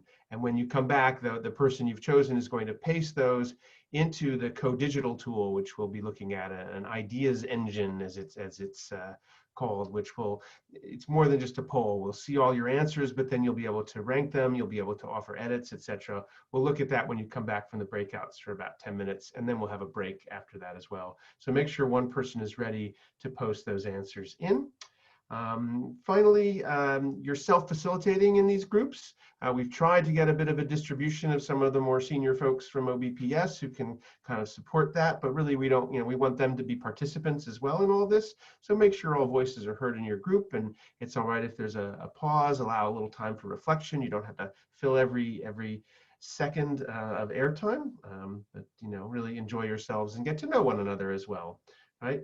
You'll see a 1-minute warning at the close of the breakout sessions, which I think we have 20 minutes to run. So you'll be coming back at 10 minutes after the hour. And so you'll see that 1-minute warning, and there's a button that says return to the main room. Don't click the button, just stay there and use that final minute with your group. If you do happen to click it, no problem, you'll just join me here a little bit early. But with that, I think we are ready to move into the breakouts. Let me just do one more check here. Yeah, I'm going to shuffle the groups around a little bit because we've lost a few folks. So while that's happening, you can just start to reflect on that question. And then I'll show you. So welcome back, everyone. We're now going to take about 10 minutes with the Codigital Ideas Engine to share the results from your breakouts. And I'll just show you what this is going to look like. You'll see a link in the chat in just a minute, but let me just show you a preview. So when you click that link, it's going to take you to a screen that looks like this. Here's that question again, and you'll click enter as guest. Don't worry about logging in. You can skip the quick tour. I'm giving you that right now. And you'll see these 3 buttons. So add is what you'll click to put your idea in, and you can then hit submit, and you can do that a few times.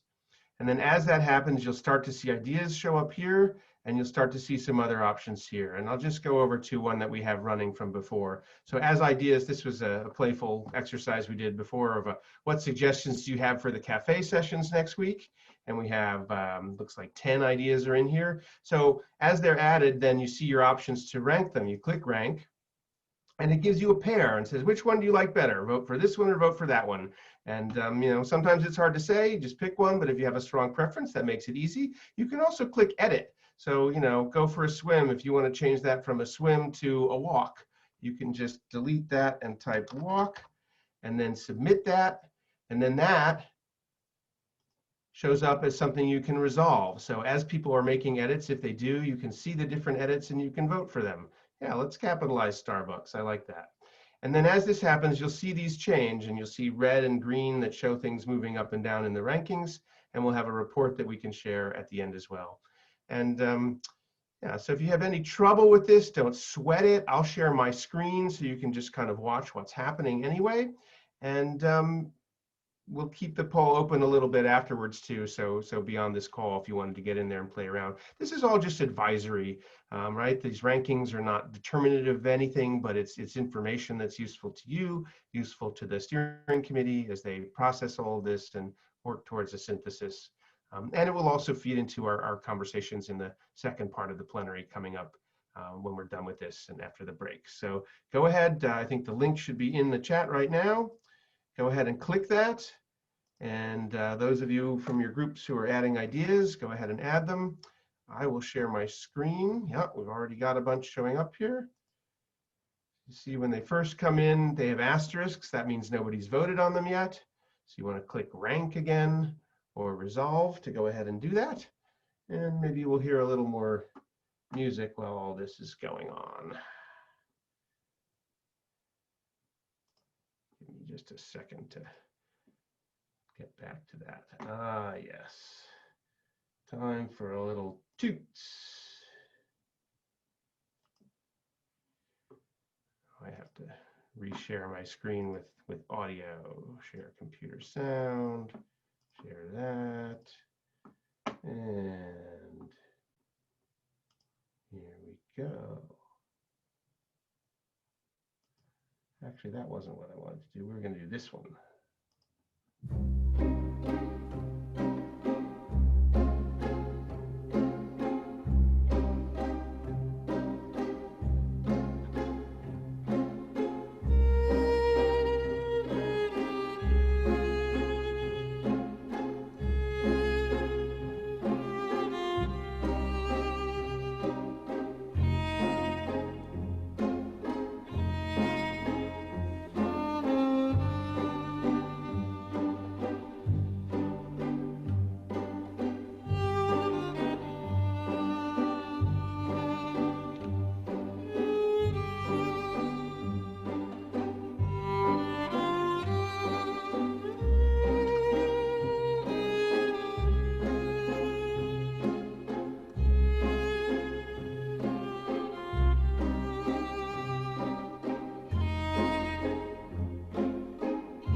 Get to vote.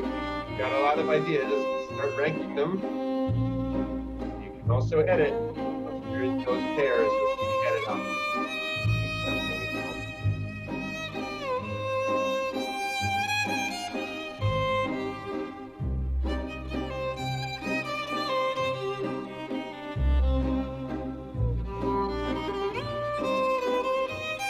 Board is moving.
can stop adding ideas and start ranking the ones that are here. It's 39 ideas.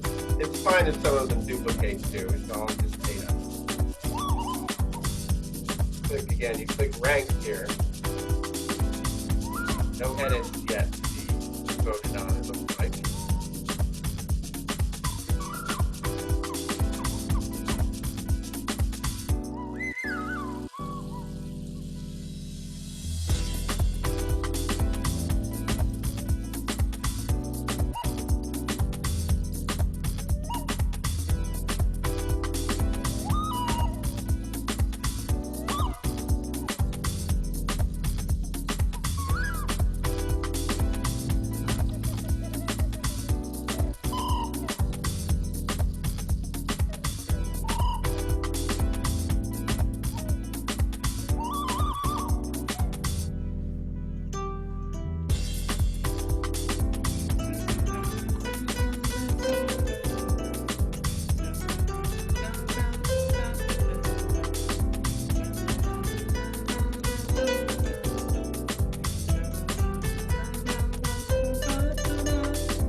Movements.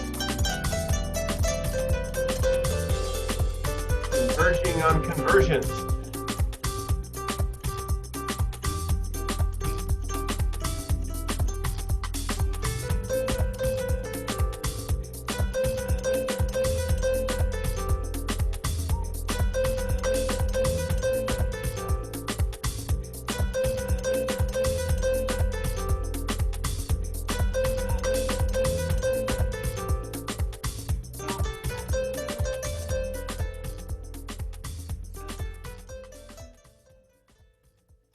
So we'll keep this open for anyone who wants to keep playing around, but we do have a 15-minute break programmed in now. I know it's been quite a stretch here, a lot to take in. And I'll post a link to the PDF with the results into the chat here shortly. So the music will continue, Codigital will stay open, and we will see you back here at 35 minutes after the hour.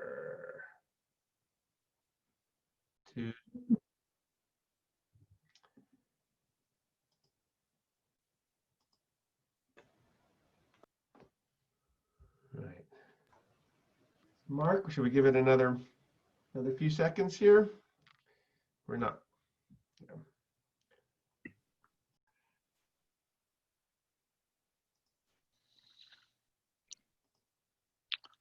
So I continue my technical expertise. I downloaded the output of that last thing, and the PDF won't display it for me.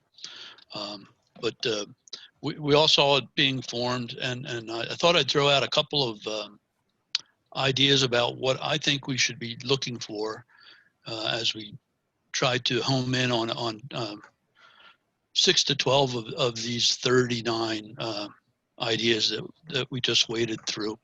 But the very first thing I'd point out is that the outcome of this 45 minutes is not a definite selection of 6 to 12 of them.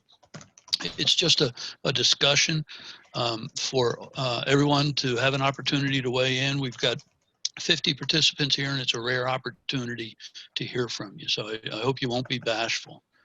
I think that whatever rises to the surface should make the best use of pretty limited ocean best practice system resources. There's 16 volunteers on the steering group. And so we're in no position to contribute a whole lot to some very valid idea. It's going to take the community to make it happen. It should be a high profile thing, something that will clearly benefit a lot of us. And then the third thing is that it should have a high probability of quantifiable success. And so we saw communication as the largest word there. It's a great idea. I listed it first myself, but I don't think it's specific enough. And so it should be communication, and here are the specifics over the next 3 years or so forth. So those are my thoughts, and I can tell you that the breakout group that I just got back from, we spent a lot of time talking about the decision tree and what exactly that means. Is one decision tree fits all? And this is really a question for Pierluigi. Can you pick from a drop-down list of EOVs and then pick from a list of low resolution, low cost, and narrow it down like that? Or would a decision tree need to be specific to surface radiation? We saw that group asked for one. What do you think, Pierluigi? This came up in the morning session too, and also in our discussions of the data group. There will be lots of documents coming in, and there could be a case where you have, let's say, a community that is very strict about what methods they can and cannot use. It's hardwired. In that case, you can do a sort of hardwired decision tree to help people, it's static. It helps people choose the right one for their situation. But with the global set, we're going to need to use some technology there where people can answer light questions, similar to what we did with Mentimeter, like list a few of your main instruments you're going to use. List some of the main environments you're going to work in, some of the main societal goals you're concerned with. And that will use our text mining technology to narrow down the set of documents that match all of those criteria, allowing multiple entry points. That way we can then try to deliver something at least that's more relevant. We'll learn as we go. I think we need to talk to the community about how they make decisions, about what they need. And I think that's the key. If we get little stories from even those in this meeting about what helps you make a decision about what method you're going to use, if you give anecdotes from real life situations, that can help us design the technology to make it feel more natural and also cope with unpredictable documents coming in. Okay. I think that's what Anya was trying to explain to me, and I was too thick to get it. But what you just said, I think I understand now that her suggestion was that it's more about the process of creating the decision tree versus the actual implementation of it. I'm not sure I'm saying that right, but I think that's the case. And anybody else have any thoughts on the decision tree? Because it percolated up to the top. We ought to talk about it. If I made a comment, I think that it will depend a lot on what are the responsibilities that we are trying to what we are trying to decide. For instance, if we are looking at an emergency management, yeah, we have an oil spill or we have a sargassum inundation. So that you will need to have a series of standard operating procedures, and you will need to have a national plan on how to react in those cases. Yeah. From that point of view, you will need to have using the paraphrasing what Pierluigi you said is more wire, because you can afford to try to learn during the process in order to react and provide the necessary advice on what to do and when to do it. Who is involving in that decision-making tree? And if we are, the other is if we are really willing to develop the best practices for a particular subject. In that case, the model that Pierluigi is allowing that like learning by doing, that may help us to learn and to strengthen that decision-making tree.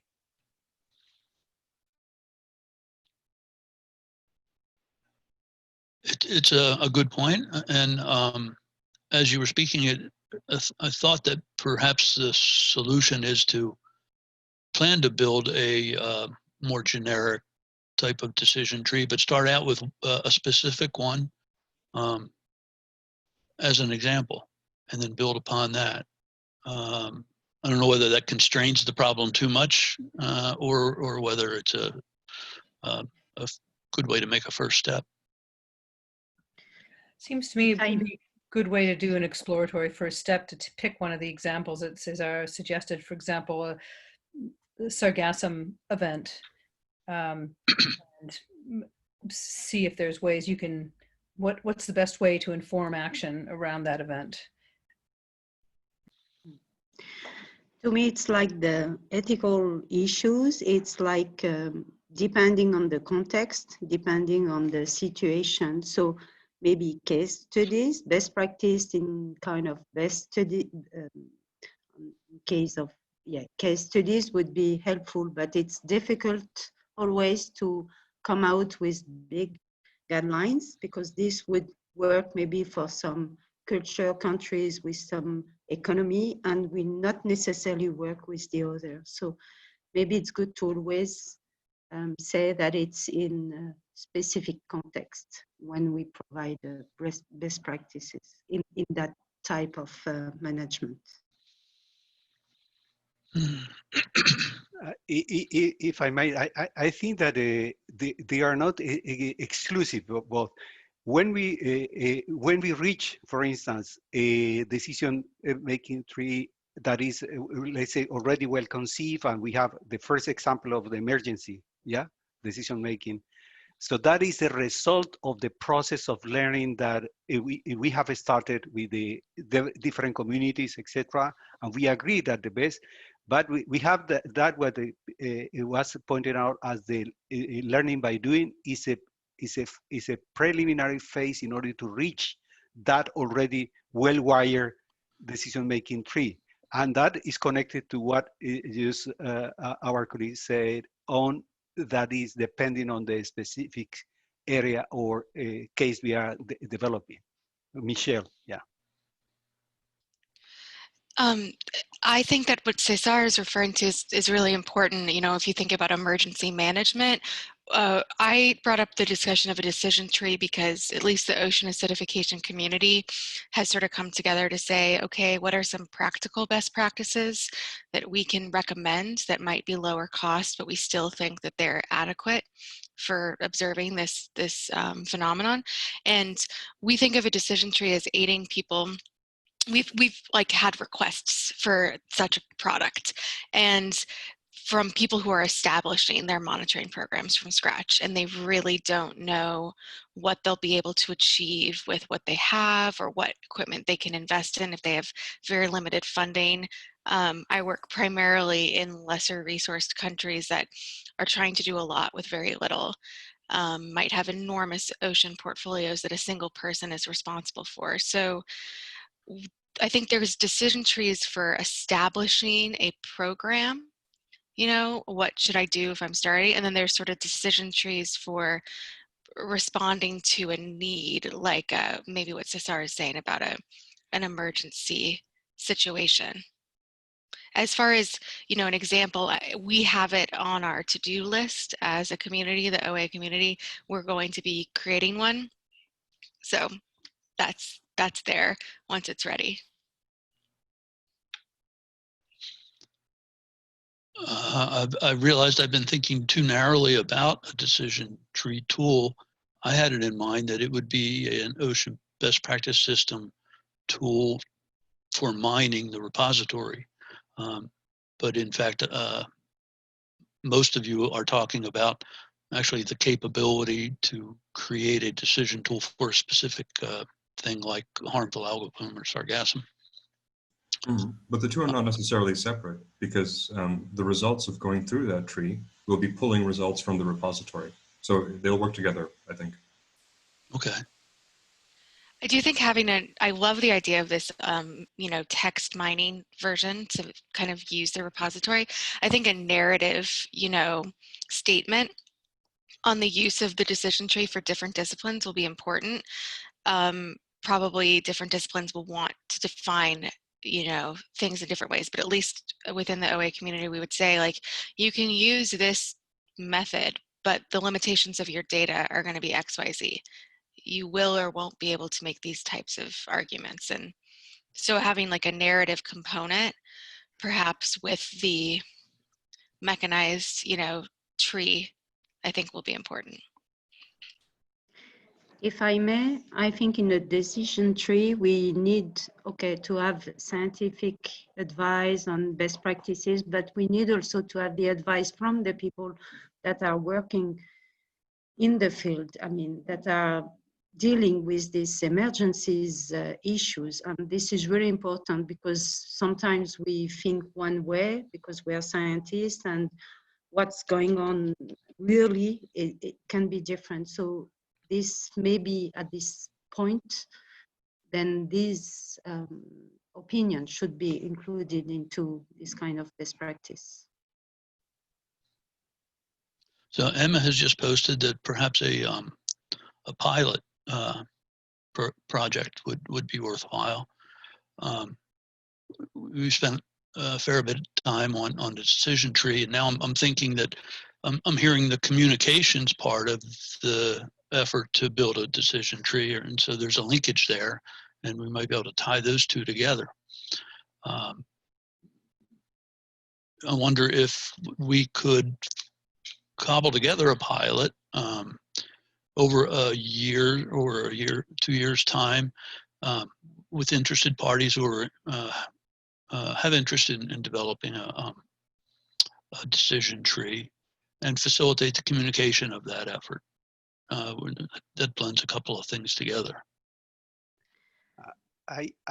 Yes, I think that developing the pilot will be an interesting exercise. But here, when we are taking decision is if you go one step back, and when we are discussing, for instance, policy making and the policy cycle, this is exactly what we are doing here when we are developing that policy decision making tree. Is that you will have, as was rightly pointed out by Michelle and Alexis, is you have one moment where science and information and data is inserted into the process.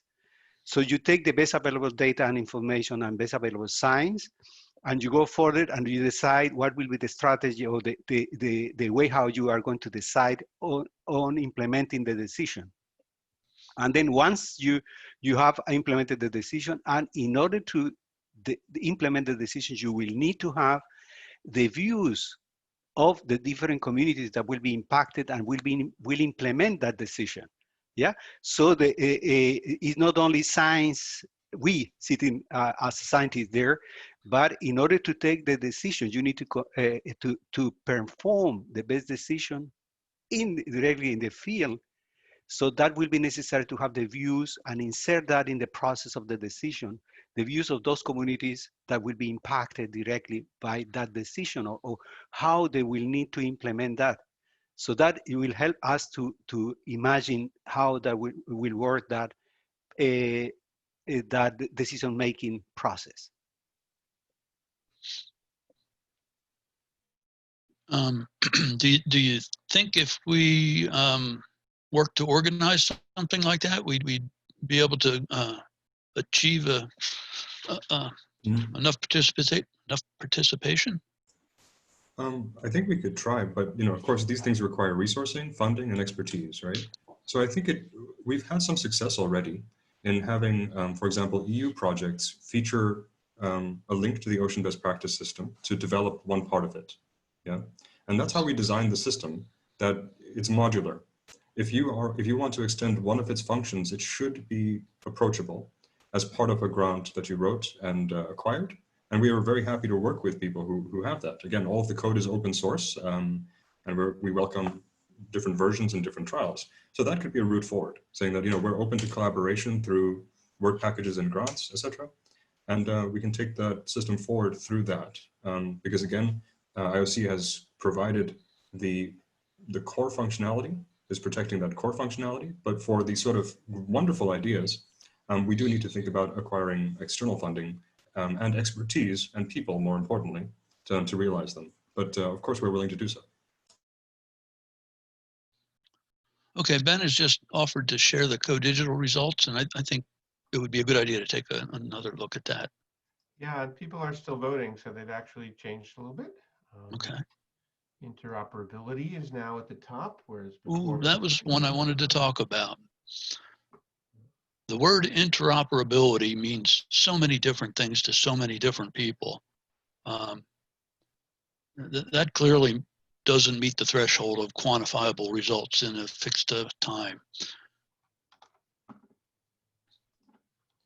So if anybody who voted for interoperability wants to expand upon what they think it means, that would be great.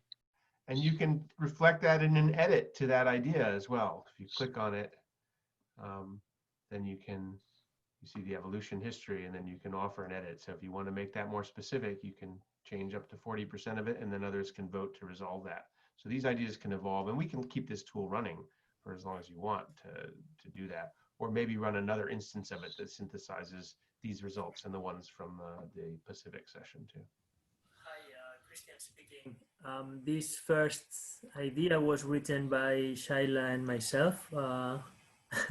Probably I can, the idea behind of what we stated here was rooted on mostly from the metadata interoperability and for acquiring or towards getting that convergence between them, or to facilitate the convergence of methods and standards. That was a bit the idea behind, in order to also gather or make possible as far as we can, again, going to this endorsement process to be displayed by the Ocean Best Practices system. Yeah, also the issue of the templates for developing best practices or for the metadata that goes into the submission was also an underlying idea on that. There were many things related there, so we ended up with this high-level idea. Apologies if it's too vague in that sense. We didn't expect we would become the first ones. It's interesting because this I'm sorry, Mark, may I? Yes, please. I'm sorry. So in this morning's session, it was also the same case.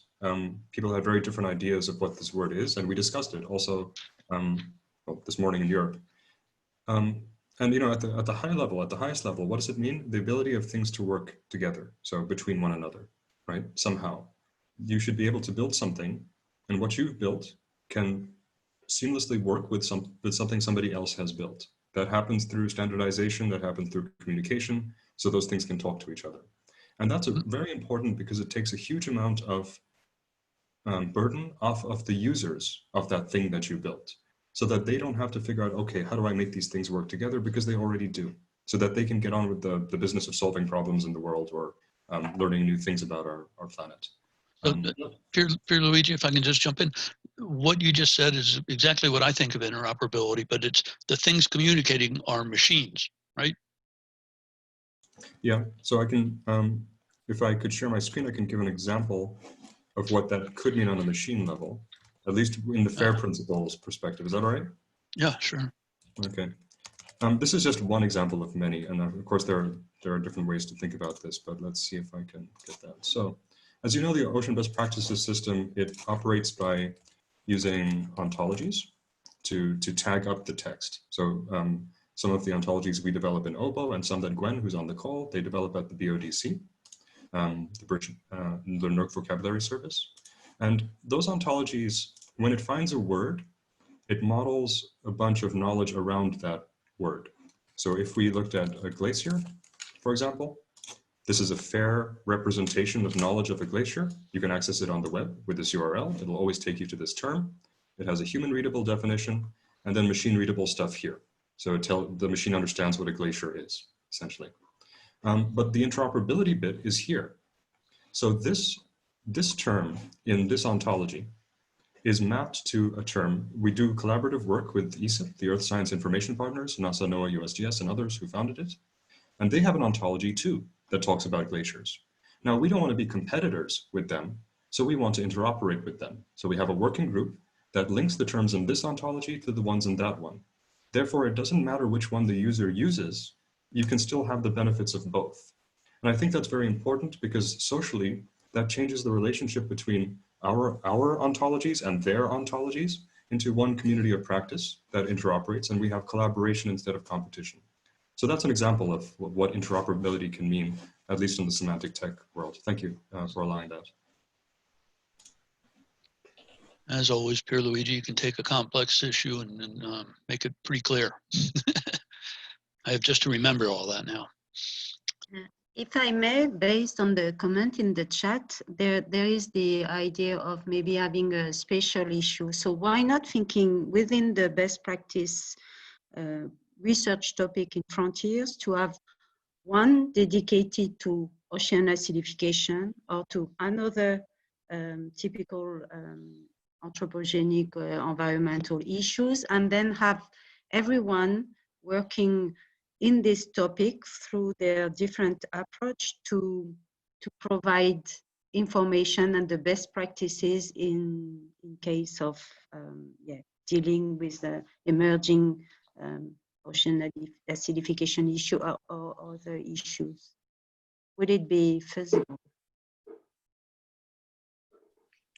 Thoughts, anyone? Definitely the OA community would be happy to organize around that. And I think having actual pieces from the folks in lesser resource places who, I'll tell you, like even getting the rubber bands that will properly seal the sample bottles, I had to ship rubber bands to South Africa so that a sampling program wouldn't stop. So it would be good to have special issue within the research topic of frontiers, to have hot topic. Then we can gather the communities and the best practice from the scientific communities on one topic. Then we can invite people in the field and different actors to complete this approach. Can we shift gears a little bit and talk about some thoughts on endorsement? In the chat, I'm seeing that it's the highest priority for some, and others say it's not important at all. What do you all think about Ocean Best Practice System and the need to endorse best practices or not? If I comment on this, I think that as Peter Hogan is writing in the chat, when we are discussing endorsement, I think that the real focus should be on the process, on how we develop that best practice, etc., and we get not necessarily the endorsement, but there should be an agreement on how that best practice is providing the necessary outcomes that we are looking for. The endorsement itself is going to an authority that's sitting there and saying, oh, these best practices have a label. That might be is like we are acting at the ISO 9000 or whatever. So we can ISO 9000 label is there because it's already prescriptive in minimum level of elements that should be in your practice in order to receive the label. So perhaps at this stage, more importantly, as pointed out in the chat, it might be to focus on the process, on how to make these best practices available and that is suited to the process that we are really willing to achieve. Yep. Yeah. Maybe that is a way of looking at this. If I can jump in, thanks to Mark for raising this up. I was deliberately a little bit provocative in my comment. and that was to say that, you know, if we are to endorse anything, I think it should be more on principles. What I would really hate to see is endorsement of this is the best practice in this area. Now everybody go ahead and follow it, because it's really about developing the best practice in view of new technological developments, whatever. But there may be, so to open a discussion, I may open for endorsing principles or ways of working, or anything, not necessarily ethics, but codes and stuff like that. When submitting a document to the best practice, there's already quite a few buttons you can push to identify where the submitter thinks it stands. Readiness level, peer reviewed, there's 3 or 4 things. And so it's pretty easy to submit a document that you think is a good document to submit, but might not necessarily be construed as a best practice for all. So there's already a pretty good base for where a document stands in the best practice repository.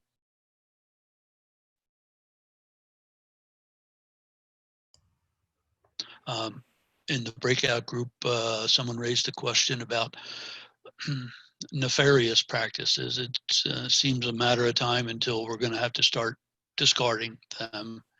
And I don't think we're prepared at all for that. Thoughts? Well, Johannes here, can I say something? Yeah, please. I think we shouldn't forget that best practices are defined by something that is always further to be improved. And endorsement itself, as we kind of take it up here, is really something that should help communities to better navigate in the jungle of documents, I would say, right? So that doesn't necessarily mean that this is really the ultimate and best thing at all. No. Because simply from our endorsement session also, we realized that different communities have, of course, very different expectations in what is in these best practices. And if there is some endorsement of a certain entity related to a best practice, it helps actually just for them to navigate in the jungle. And of course, Peter, I think it's also interesting to have more like generic endorsement attributes that are linked to documents in order to endorse them. That is another interesting point, actually, that we haven't discussed in the group, but it would be interesting to take that further, I think. Christian would like to speak.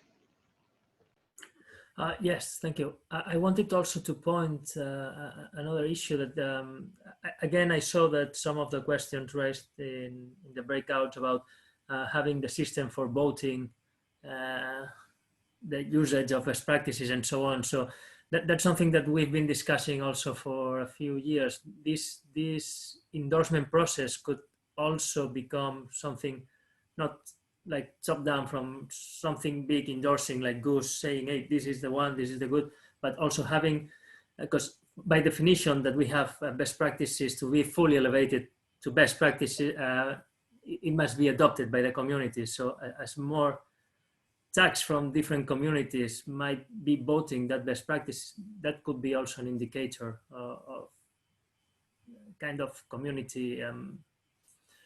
I'm not sure if call it endorsement, but for sure it would be a good indicator of at least usage or adoption. Hey, Peter, Peter Pearson's been trying to say something, please. And Peter Hogan, I think, also wanted to make Okay, I'm sorry, I'm not doing a very good job of seeing people. Just jump in, please. We'll help you. Okay, my suggestion was maybe we should rewind a little bit to the early days of the OBPS, because at that time we said, well, we do not really expect any higher power to endorse best practices, but we let the decision on best practices done by feet. I mean, basically, a community submits a practice that by the definition of best practice, is something they all use, and it's been working very well. And it's submitted to the system. And people, for example, within or working with that same community at a comparable geographic location or whatever, if they want to look for a practice, they can then use that one. And so we would then see a growth. We even talked about people being able to vote for a best practice based on their experience with it. It would become more and more popular because that would avoid the need of some sort of, like I say, higher order that would decide what is the best practice and which is the best one and which one is not, which we decided that time wouldn't work. So maybe we should go a little bit back to that original thought, which I still believe was a very valuable one. I think I second that. And, you know, we have to gather the information on who said it, who says it's best, and why did they say it? You know, which operational reality is this best in? That's the valuable part, actually. Because if we can mine those and say, imagine you're out there, the future of the OBPS, you turn on your augmented reality glasses, it scans the environment around you and looks at common features. And then it says, based on where you are and what you have in front of you, the technology you have, here's a bunch of practices that are relevant now. Those are the best ones right now. That could be perhaps interesting. But it's always depending on the context. So be careful to not be judging things outside of their context, the scientific context or the environmental context. To me, it's very important, the context, because something you applied in one occasion might not necessarily be the best practice in the other occasion. So we're in agreement. When we are talking about ranking, I mean, it's a good idea, but yeah, how are we to judge what's going on in one specific region? And so, to me, we find to. But that was my point. We do not go. Yeah. We have the users. For example, measuring oxygen. Depending in what kind of temperature zone you do this, you may need to use very different methodology. So people in a certain geographic area, they will try out a certain methodology that's been recommended for that region, and they will say, oh yeah, that works very well, I vote for that. Okay, I see. So, but an endorsement system, we need to find an easy way and fast way to do it. You do not want a process of endorsement that is very long and heavy, and this is the only trick. Ben, can you tell me how much more time we have? Another 15 minutes, I think? 10. 10, yeah, okay. I put 25 after. I was wrong, actually. That it's supposed to end in 10 after, 20 after, rather. Okay, so 10 minutes going to go by real fast. I suggest we pick up another one of the key suggestions, and that was training. Let's talk about training for a little bit. And to get that started, I'd like to point out that there's already a training video in the Ocean Best Practice System. It's been viewed 500 times. It's a capability that exists, and maybe we don't market it enough. When those of you who voted for training, what did you have in mind?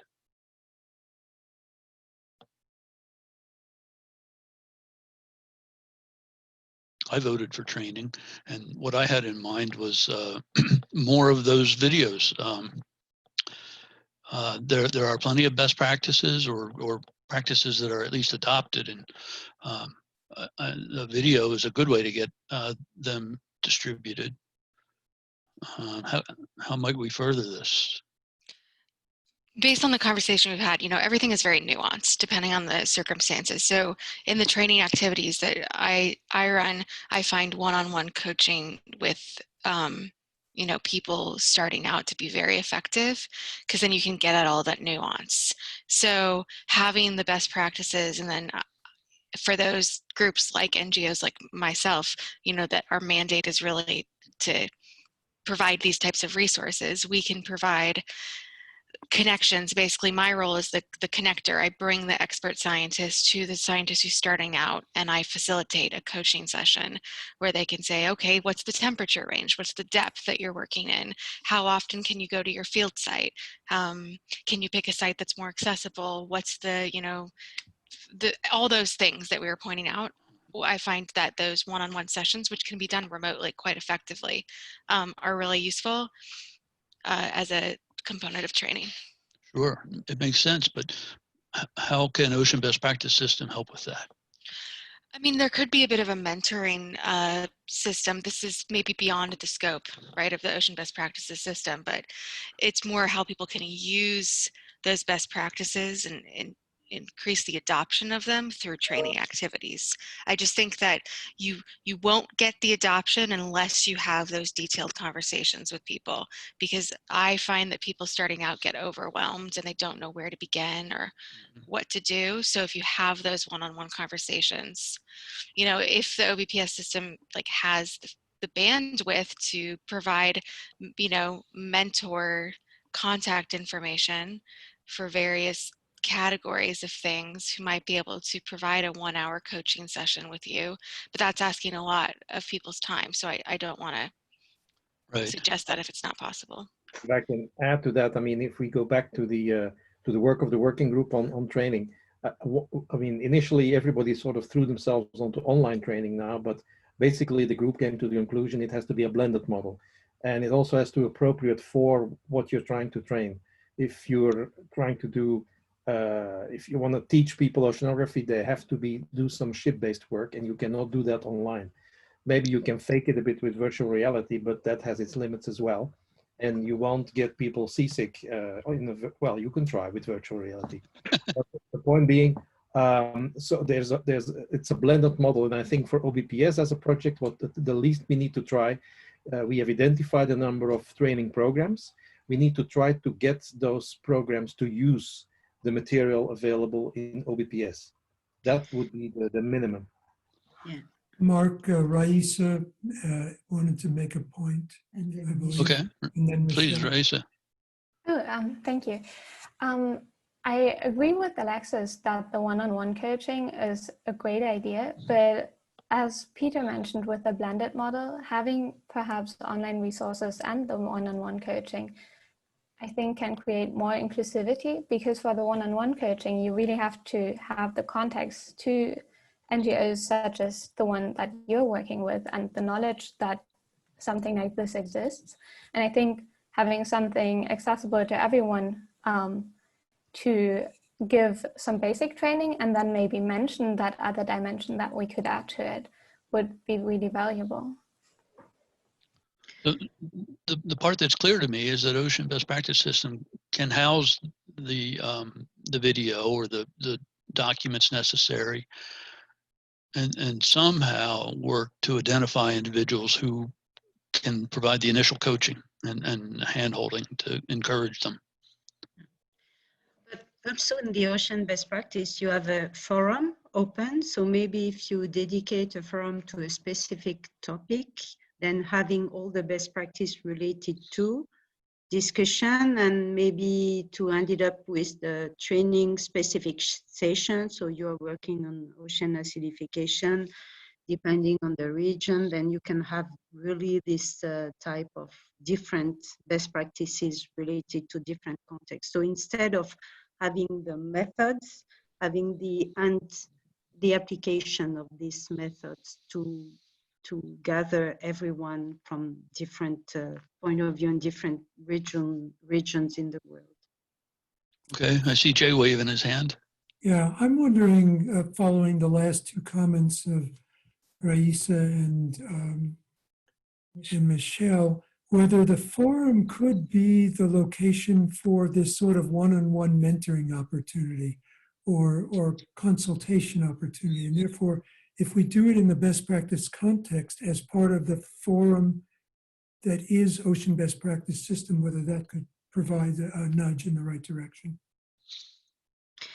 Yeah, I like this idea of consultation, and maybe OBPS could offer through this forum a consultation for whatever are the issues we are facing. And it can be also included the ethics, legal, whatever issues, not only the protocols, but also other issues. That's a good idea. Okay, Raisa, let me give one comment and then call on you. I'm glad you raised the forum. A fair amount of work went into establishing that forum, and we're anxious for people to use it. If you've got an application like you just mentioned, please, we're here to help you. Raisa. Thank you. We were actually, as part of the omics and eDNA session, every once in a while, the need for a forum or the value of a forum was mentioned. And we were thinking that, well, right now we have the Slack space to allow our communication and our community to be linked. It would be maybe an even more valuable asset to have a forum that is inclusive to everyone who also maybe didn't participate in this workshop, and then let the conversations and discussions that started here live on, maybe create spaces for each working group if there would be a demand for that.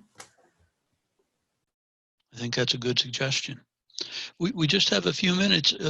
Does anyone have an issue that we haven't addressed? A word that came up that we should discuss, please? Bridges. I'm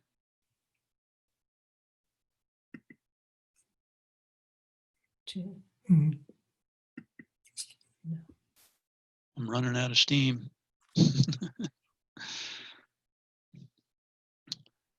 On the topic you already mentioned, though, I think the idea of forums is great. And also for coaching, you could basically have a call for people to apply to receive a coaching session and offer them across this array of topics once a year, twice a year or something, because it can be unwieldy. You don't want a ton of people to go on to a Zoom call. It's really the one-on-one aspect that I think makes it really valuable. But not everybody's ready for a coaching session. They have to have a working knowledge of what they're trying to do. So also creating an application process is useful.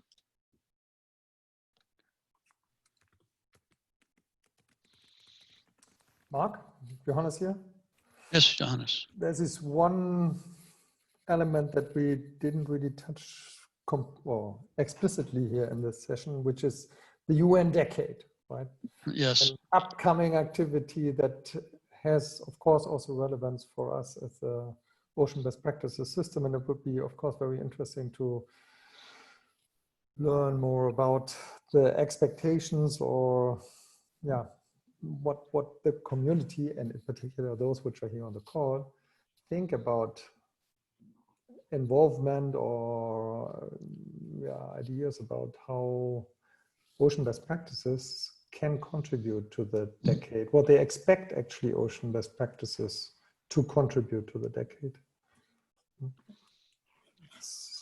Mea culpa, the word decade wasn't raised once in Ocean Uncertainty Working Group, and it's kind of ironic because I first became engaged in it at the Ocean Ops Conference, and it's a large international event. I'd be surprised if half of the participants in our working group are even aware of the ocean decade. Okay. I hope that most of us were already well acquainted with the UN decade of ocean science for sustainable development. I would, what I would say is best practices is I foresee a very distinct role that ocean best practice system could help us. The main idea of the UN decade is to be transformative. We cannot continue doing business as usual in science, and we need to go in from diagnostic to really using science for that sustainable development. And ocean practice could be one of the ways to show how that could be achieved. So that is for just starting the discussion here.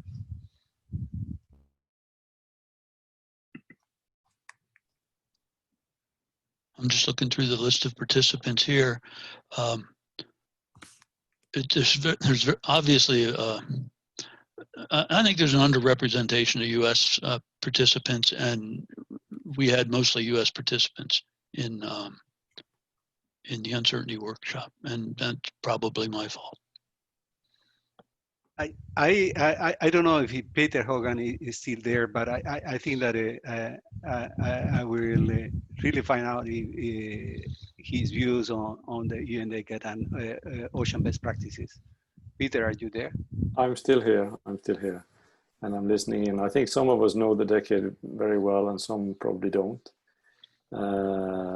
I mean, there was for example, a session I think yesterday run by the International Science Council and IOC to create co-creation of designing the decade activities, and there's a call for actions coming out on the 15th of October with a 3-month deadline. I think it's behind IOD, and maybe Peter P could elaborate on that.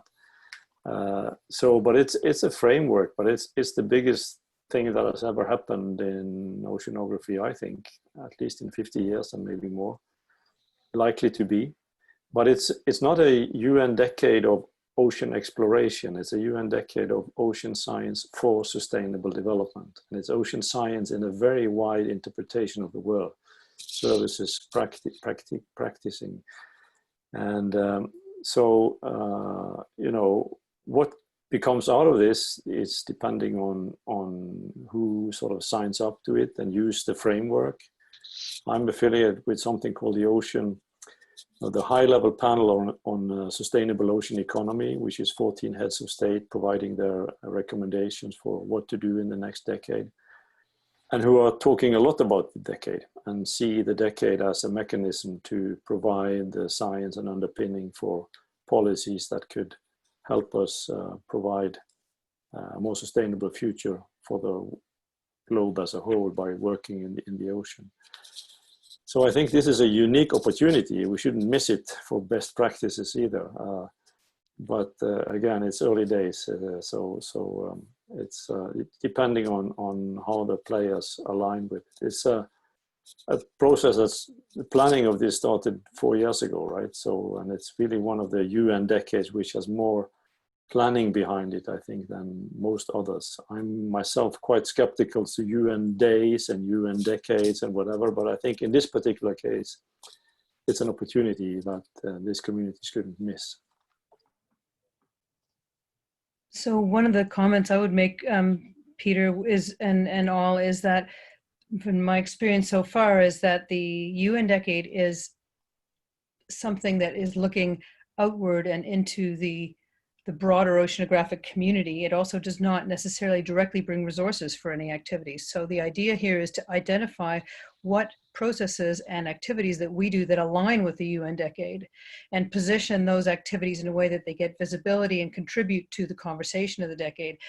So it's what's really critical now is that we think about, well, what are we doing that can contribute to the international conversation, and how do we highlight that in conversations with the decade so that we bring profile to it? So more about alignment and visibility and communication than about actually any new activities. So we don't want to do new activities. We don't have the resources. We only want to do what we think is really important to do.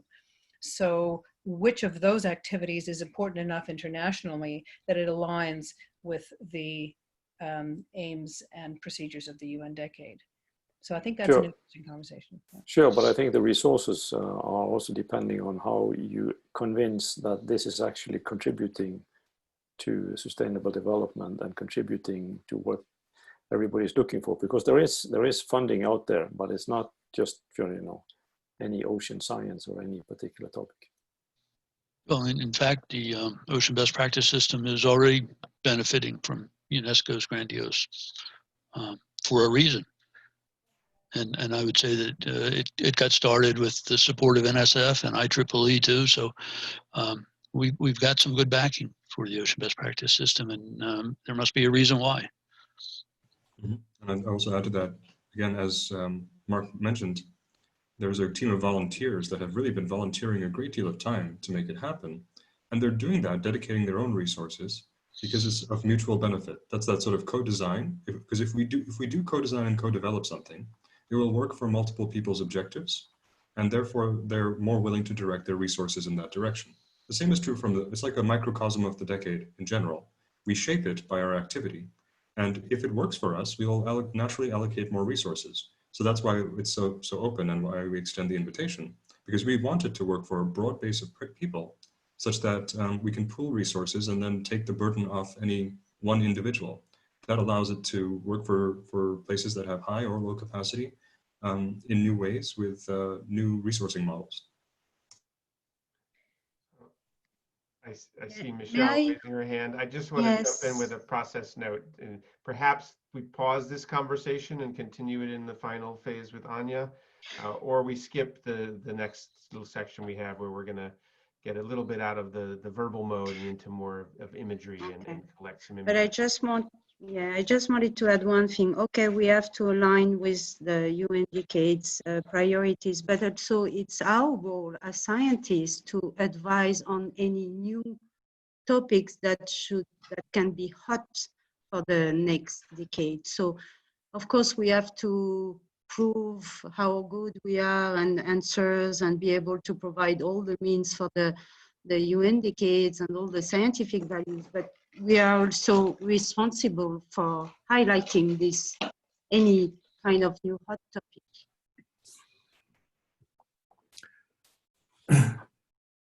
I would like to suggest this discussion should be continued as we decide on specific recommendations, and certainly a recommendation reflecting the decade in this discussion could well be appropriate.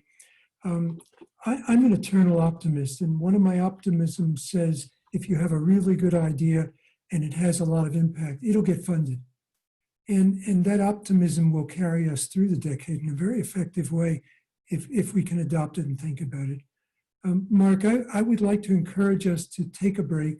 I love this discussion, but I think take a break and then let's reform for the recommendations and we can continue as appropriate. That sounds fine with me. Thanks everyone for an excellent discussion. I appreciate your input. Thank you, Mark. Thanks for moderating. Very good. Thank you, Mark. Yeah, thank you, Mark. And by break, Jay, I assume you mean the pictures at an exhibition, little exercise that Yes. you named it. And people will love it. It's a great opportunity. Tell us what it is, Ben. Yeah, so we'll take about 5 minutes to play with another little tool. This is Google Jamboard, which I think has become quite popular in schools here in the US. So I'll show you, we started this yesterday. So these are the boards that at the top here, you can just scroll through multiple boards and look at them, and you'll get to some. So you'll get to some that are empty. This is the question we're asking you. What does a best practice look or feel like to you? And the idea is that you're going to grab images. Over here is a little tool where you can add an image.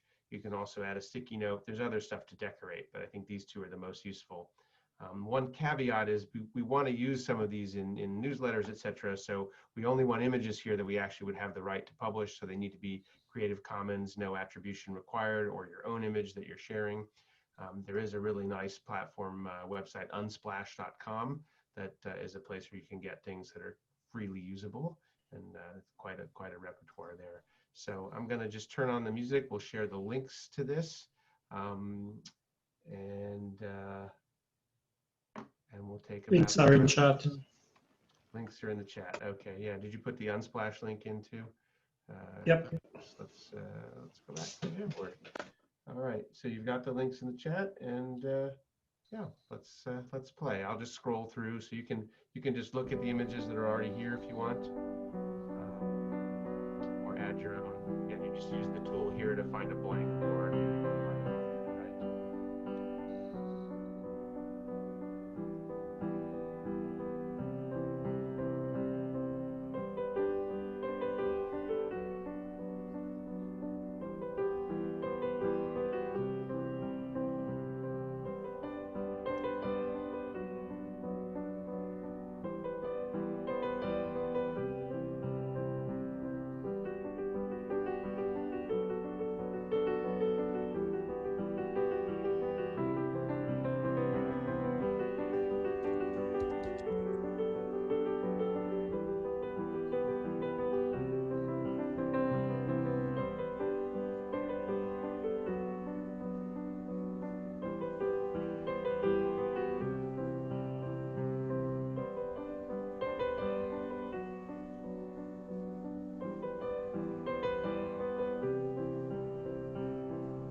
Hi, Anya. How are you doing? Hi. I guess we have music, so we're in a break. I had to be in another meeting for a little bit. Is that Frank? Yeah. We're in the main room, Frank. We all hear you. So I did draft, just listening to the discussion, I drafted sort of 6 areas of recommendation, which I'm not sure whether or not you guys are interested in seeing, but maybe they could help us sort of zoom in on our, I'll just send it to you, Frank. Anya, why don't you go to a breakout room and you can talk to Frank from there? Okay, can we do that? Yeah. I don't Ben know how will to do do it for that. you. I guess Ben has to beam us up to another room. Ben, could you beam us out for 5 minutes?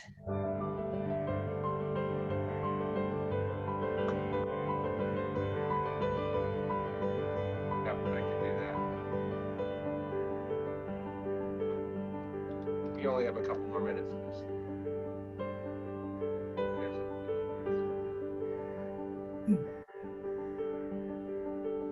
I'm reading, Anya.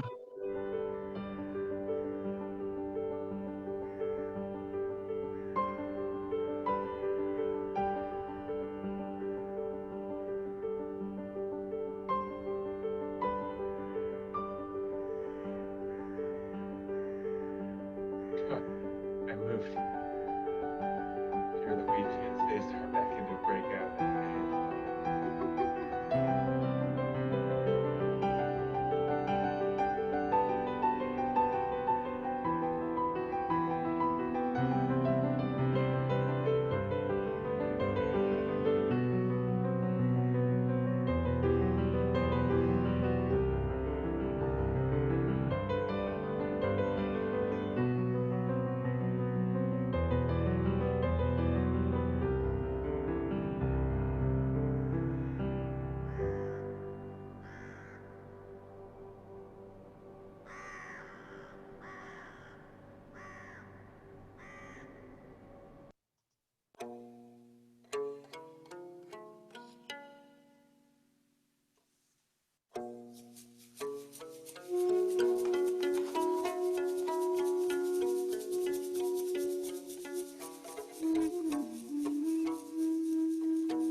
I think let's bring them back. Move into our final phase here.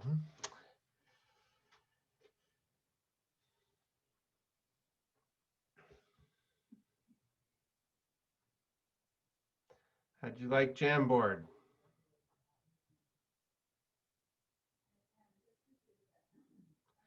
This is another one we can leave open.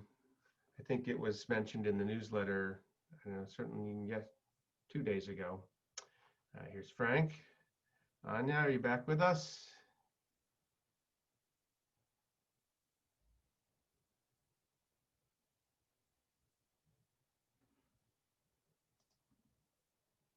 There she is.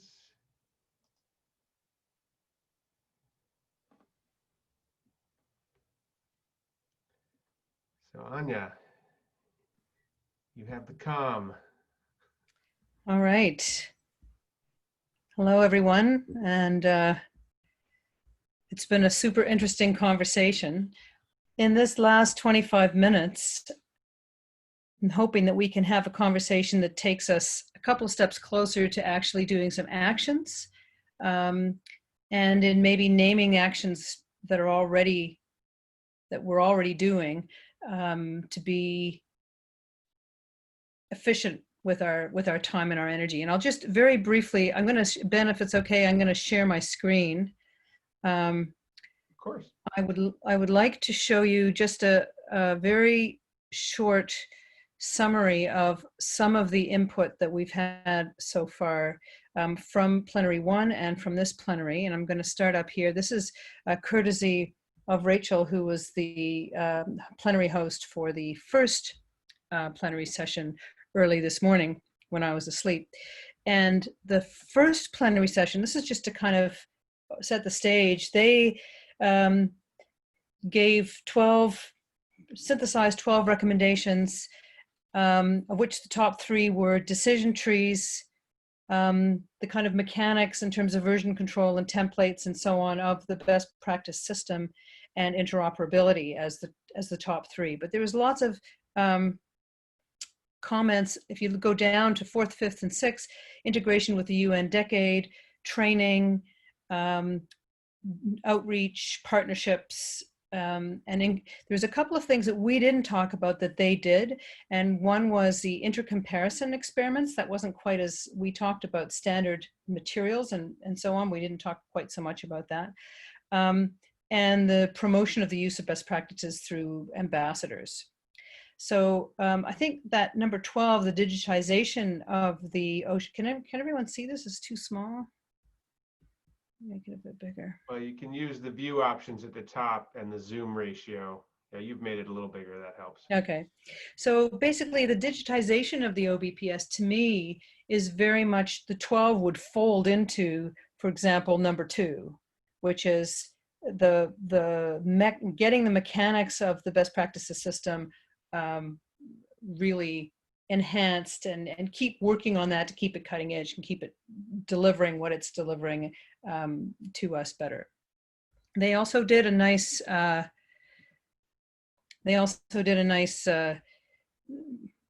visualization, and again, collaboration and interoperability were really important as we're training convergence of methods. Metadata standards came up a little more for them than they did for our group.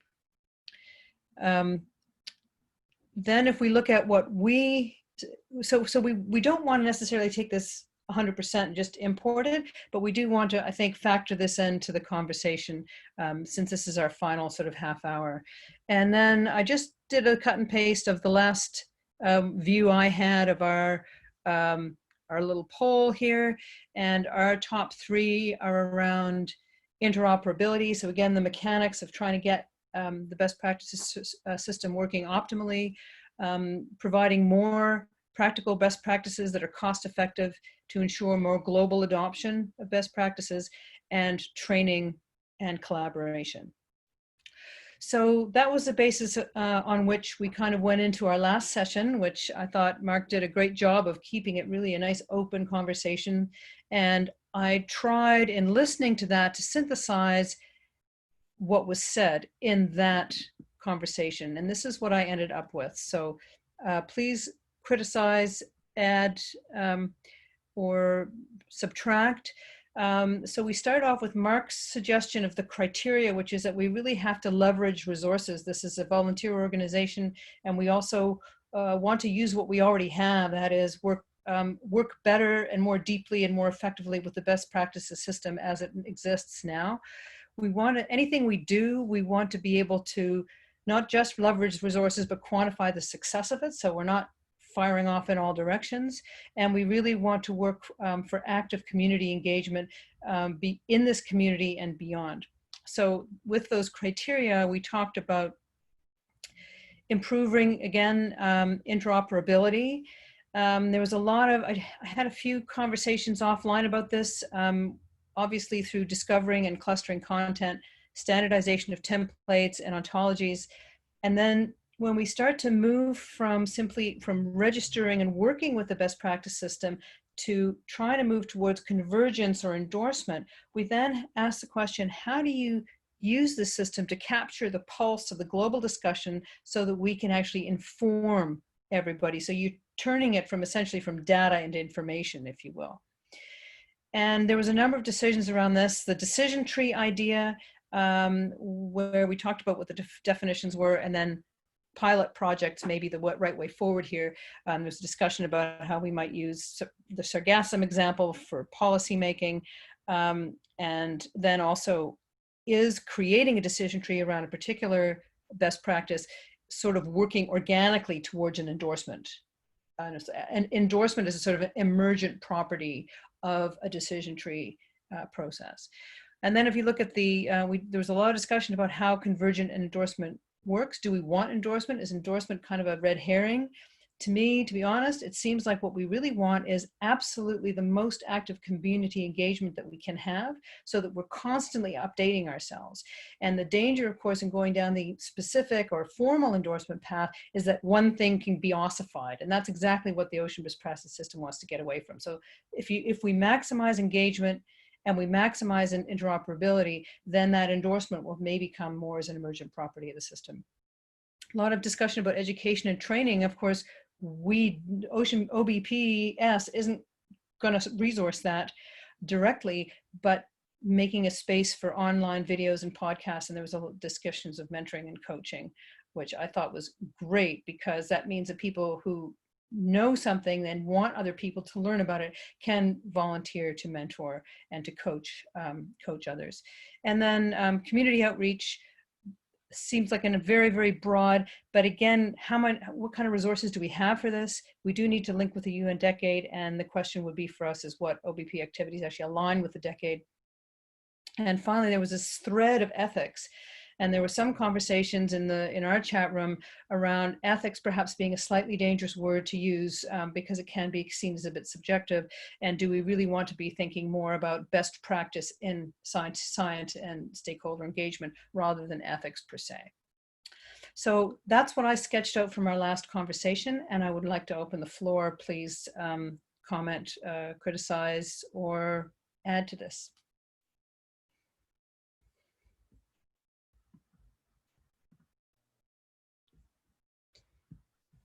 I think you've done an excellent job.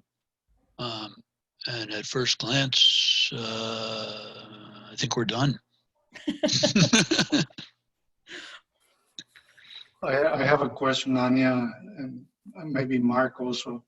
So these are, in my mind, it's hard to separate one or from the other from these. I don't see these as ranked, but they're together, right? If you cannot have interoperability without endorsement, you cannot have convergence without interoperability, and vice versa. And you cannot advance these without training and outreach. So they're all kind of, how do you move all of this together at the same time?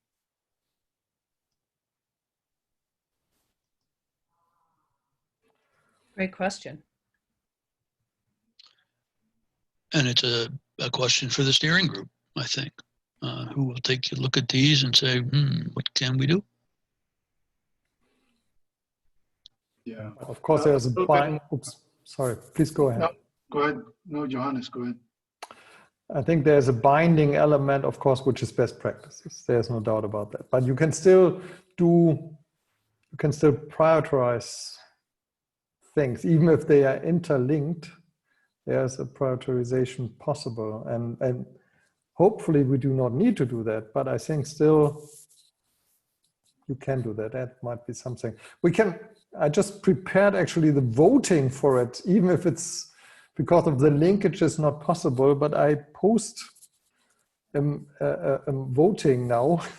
Just did that in the chat, and you can, while you think about it, vote and see what you think is more like the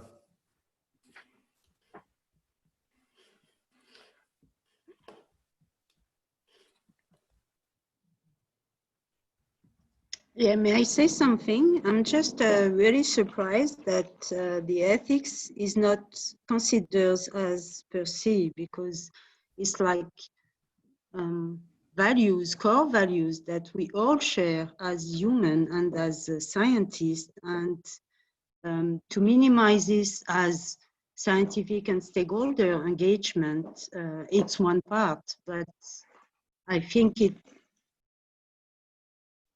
it goes beyond. And I mean, if it's the feeling of the community, then I will just stop communicating. But really, I don't think it's that, Michelle. I think that ethics permeates everything. It's a completely cross-cutting issue. It's not that it's being, that's why I did not want to rank these, although I just voted. But I think they're all together, and ethics is in each one of them. There's no separation of ethics. Right. It's not a separate thing. And the challenge also comes from, it's not that it's not, it's just hard to think, it's unusual for a lot of the stakeholder groups to consider it in a principled way. Everyone has their own personal ethics. There are professional ethics, institutional ethics. But when you're actually acting, let's say within the decade or within your own scientific or application mission, how those all come together, sometimes there are no guidelines, there are no precedents. And it's a tricky thing to do. It's a very sensitive thing to approach. And that's where we need those guidelines from communities that have faced this before.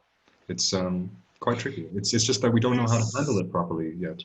Yes, but I think it's the responsibility of everyone to apply some core values and best practice. To me, ethics will provide recommendation because it's all depend on the context. I'm sorry to always go back to this, but every time I had to face ethical issues in the European Commission proposal I was evaluating, it's always a case-by-case studies. And this is why I really think an ethics committee at the UN level or IOC or I don't know where, dedicated to ocean sciences and specifically to ocean observation would be very helpful, because sometimes you have some tricky questions, and even though you have the best practice for collaborating, for engaging stakeholders, fishers, or to, there is always one tricky point, and only a group of different people with different expertise from the philosophy, the science, I don't know, the legal aspect can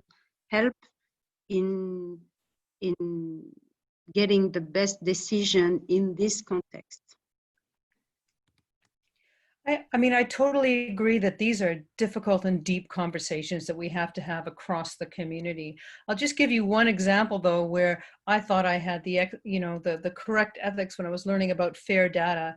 And then when I moved to Canada and realized that I needed to engage with communities of Indigenous stakeholders. And then suddenly we have principles of OCAP, which are ownership, control, access, and possession, the exact opposite of FAIR principles.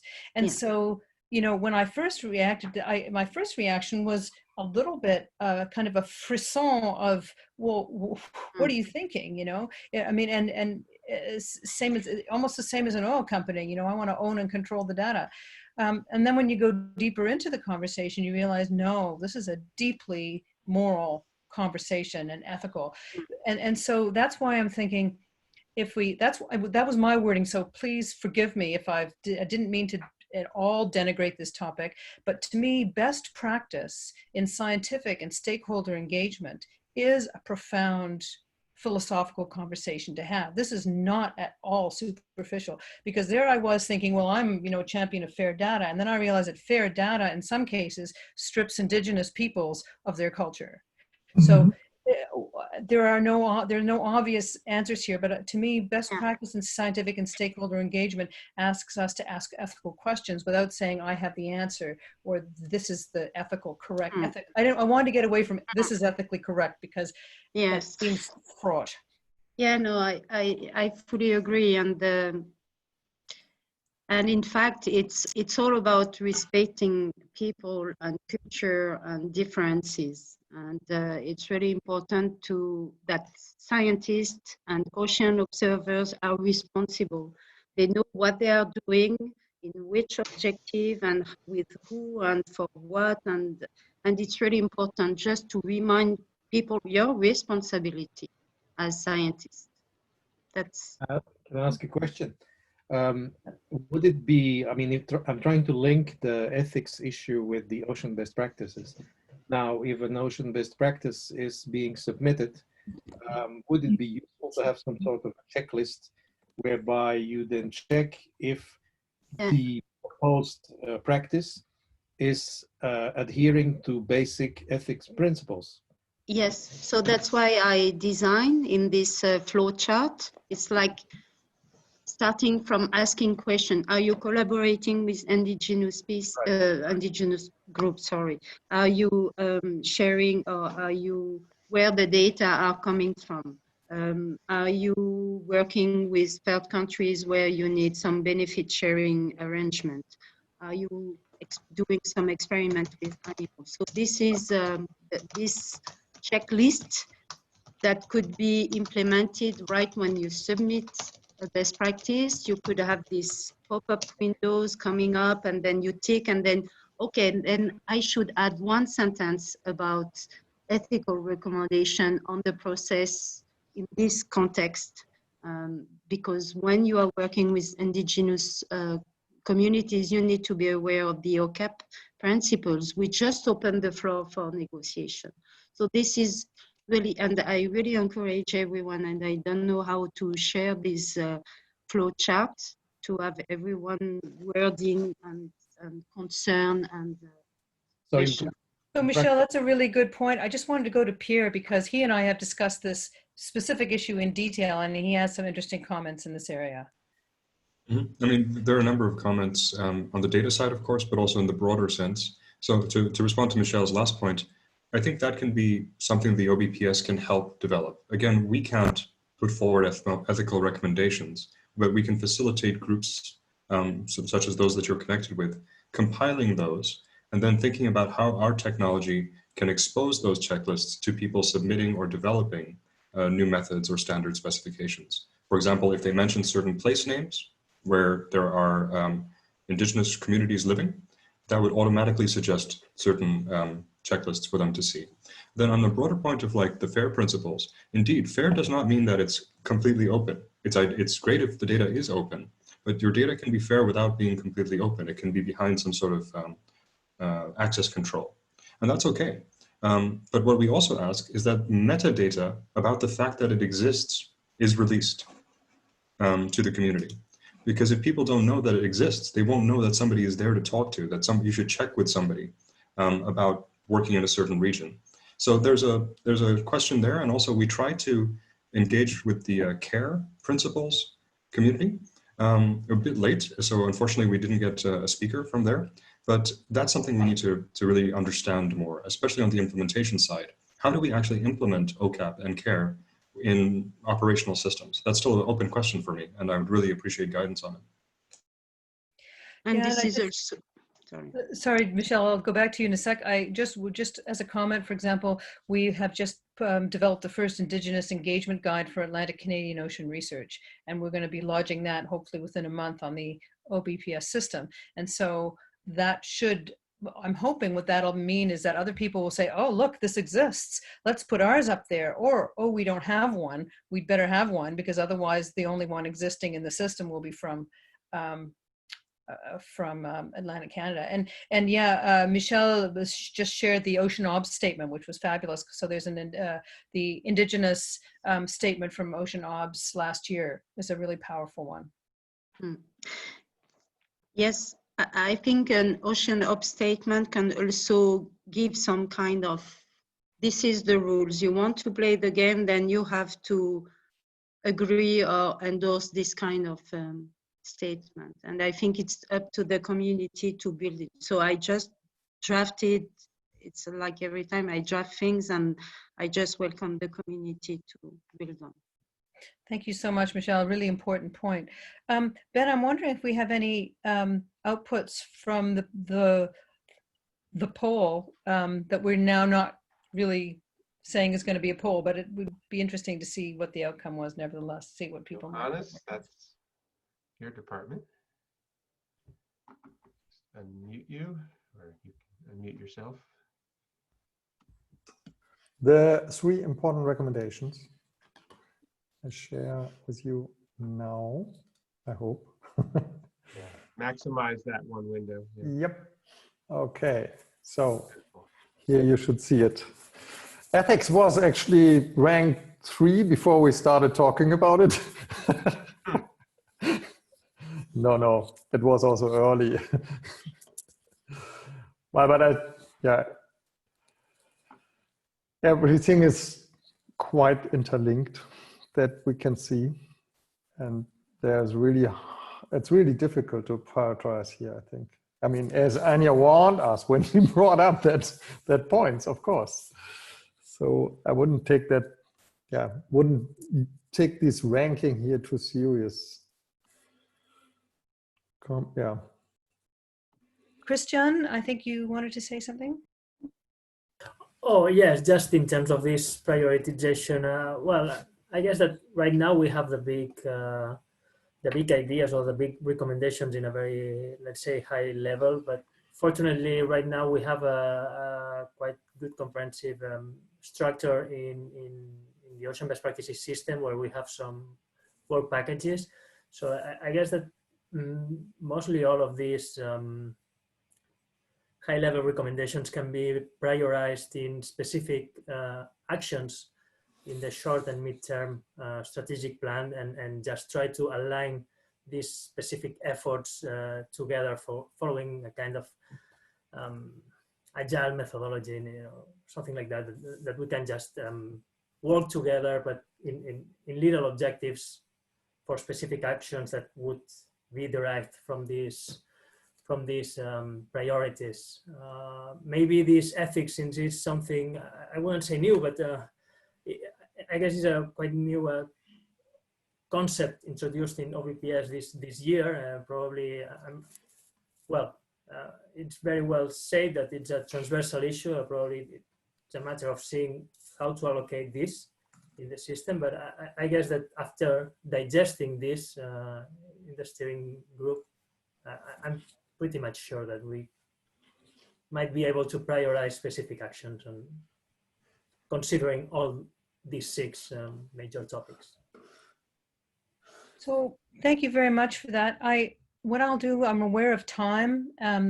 I just want to say thank you very much to everyone who's contributed to this and for the great discussion. And I'm going to hand it over now back to our hosts, who are going to finish the final wrap up. Yes, thank you, Anya. So I will share again here my screen with I'm only one slide actually.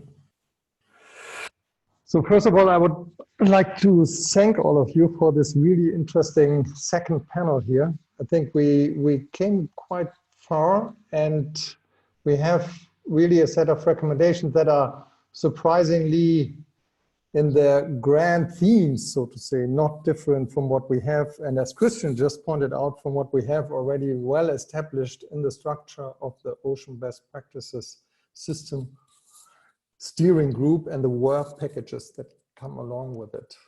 So the next steps, of course, we have to take in order to really materialize what we came up here is to consolidate further the recommendations we get from the working groups, but also from the second panel, I think. Then we have to think about the ways we can facilitate, as ocean best practices system, the continuation of the working groups. It looks really to me like there's a lot, for example, the idea with the decision tree is really an expression, I think, for the will to collaborate on common goals, on really making things, as we said it before, interoperable. And so we need to find ways in doing that. We have to review the workshop in the final meeting. We will do that next Wednesday. And then we will come up with some strategies, and we may also tell you more about our implementation ideas for the next OBPS project phase. And then, of course, these recommendations will be transferred, as Christian also just pointed out, to the different working groups in the steering team. And we will have a meeting in October to sort that all out.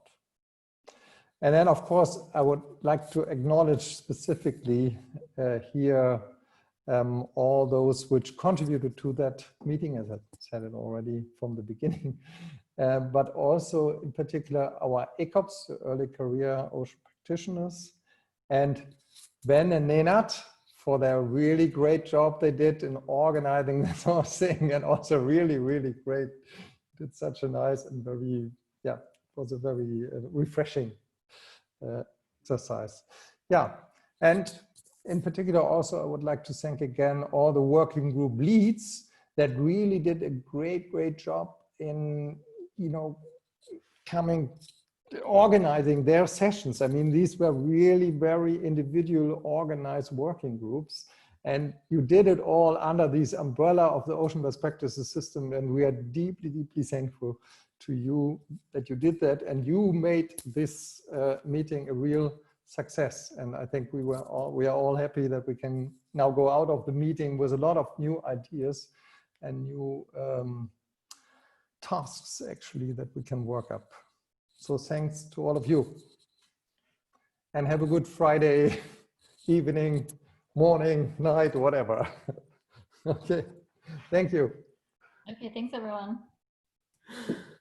Thank you, everybody. Bye-bye. Thank It you. was a pleasure. Yes, it was a pleasure. Bye-bye. Thank you all. Bye-bye.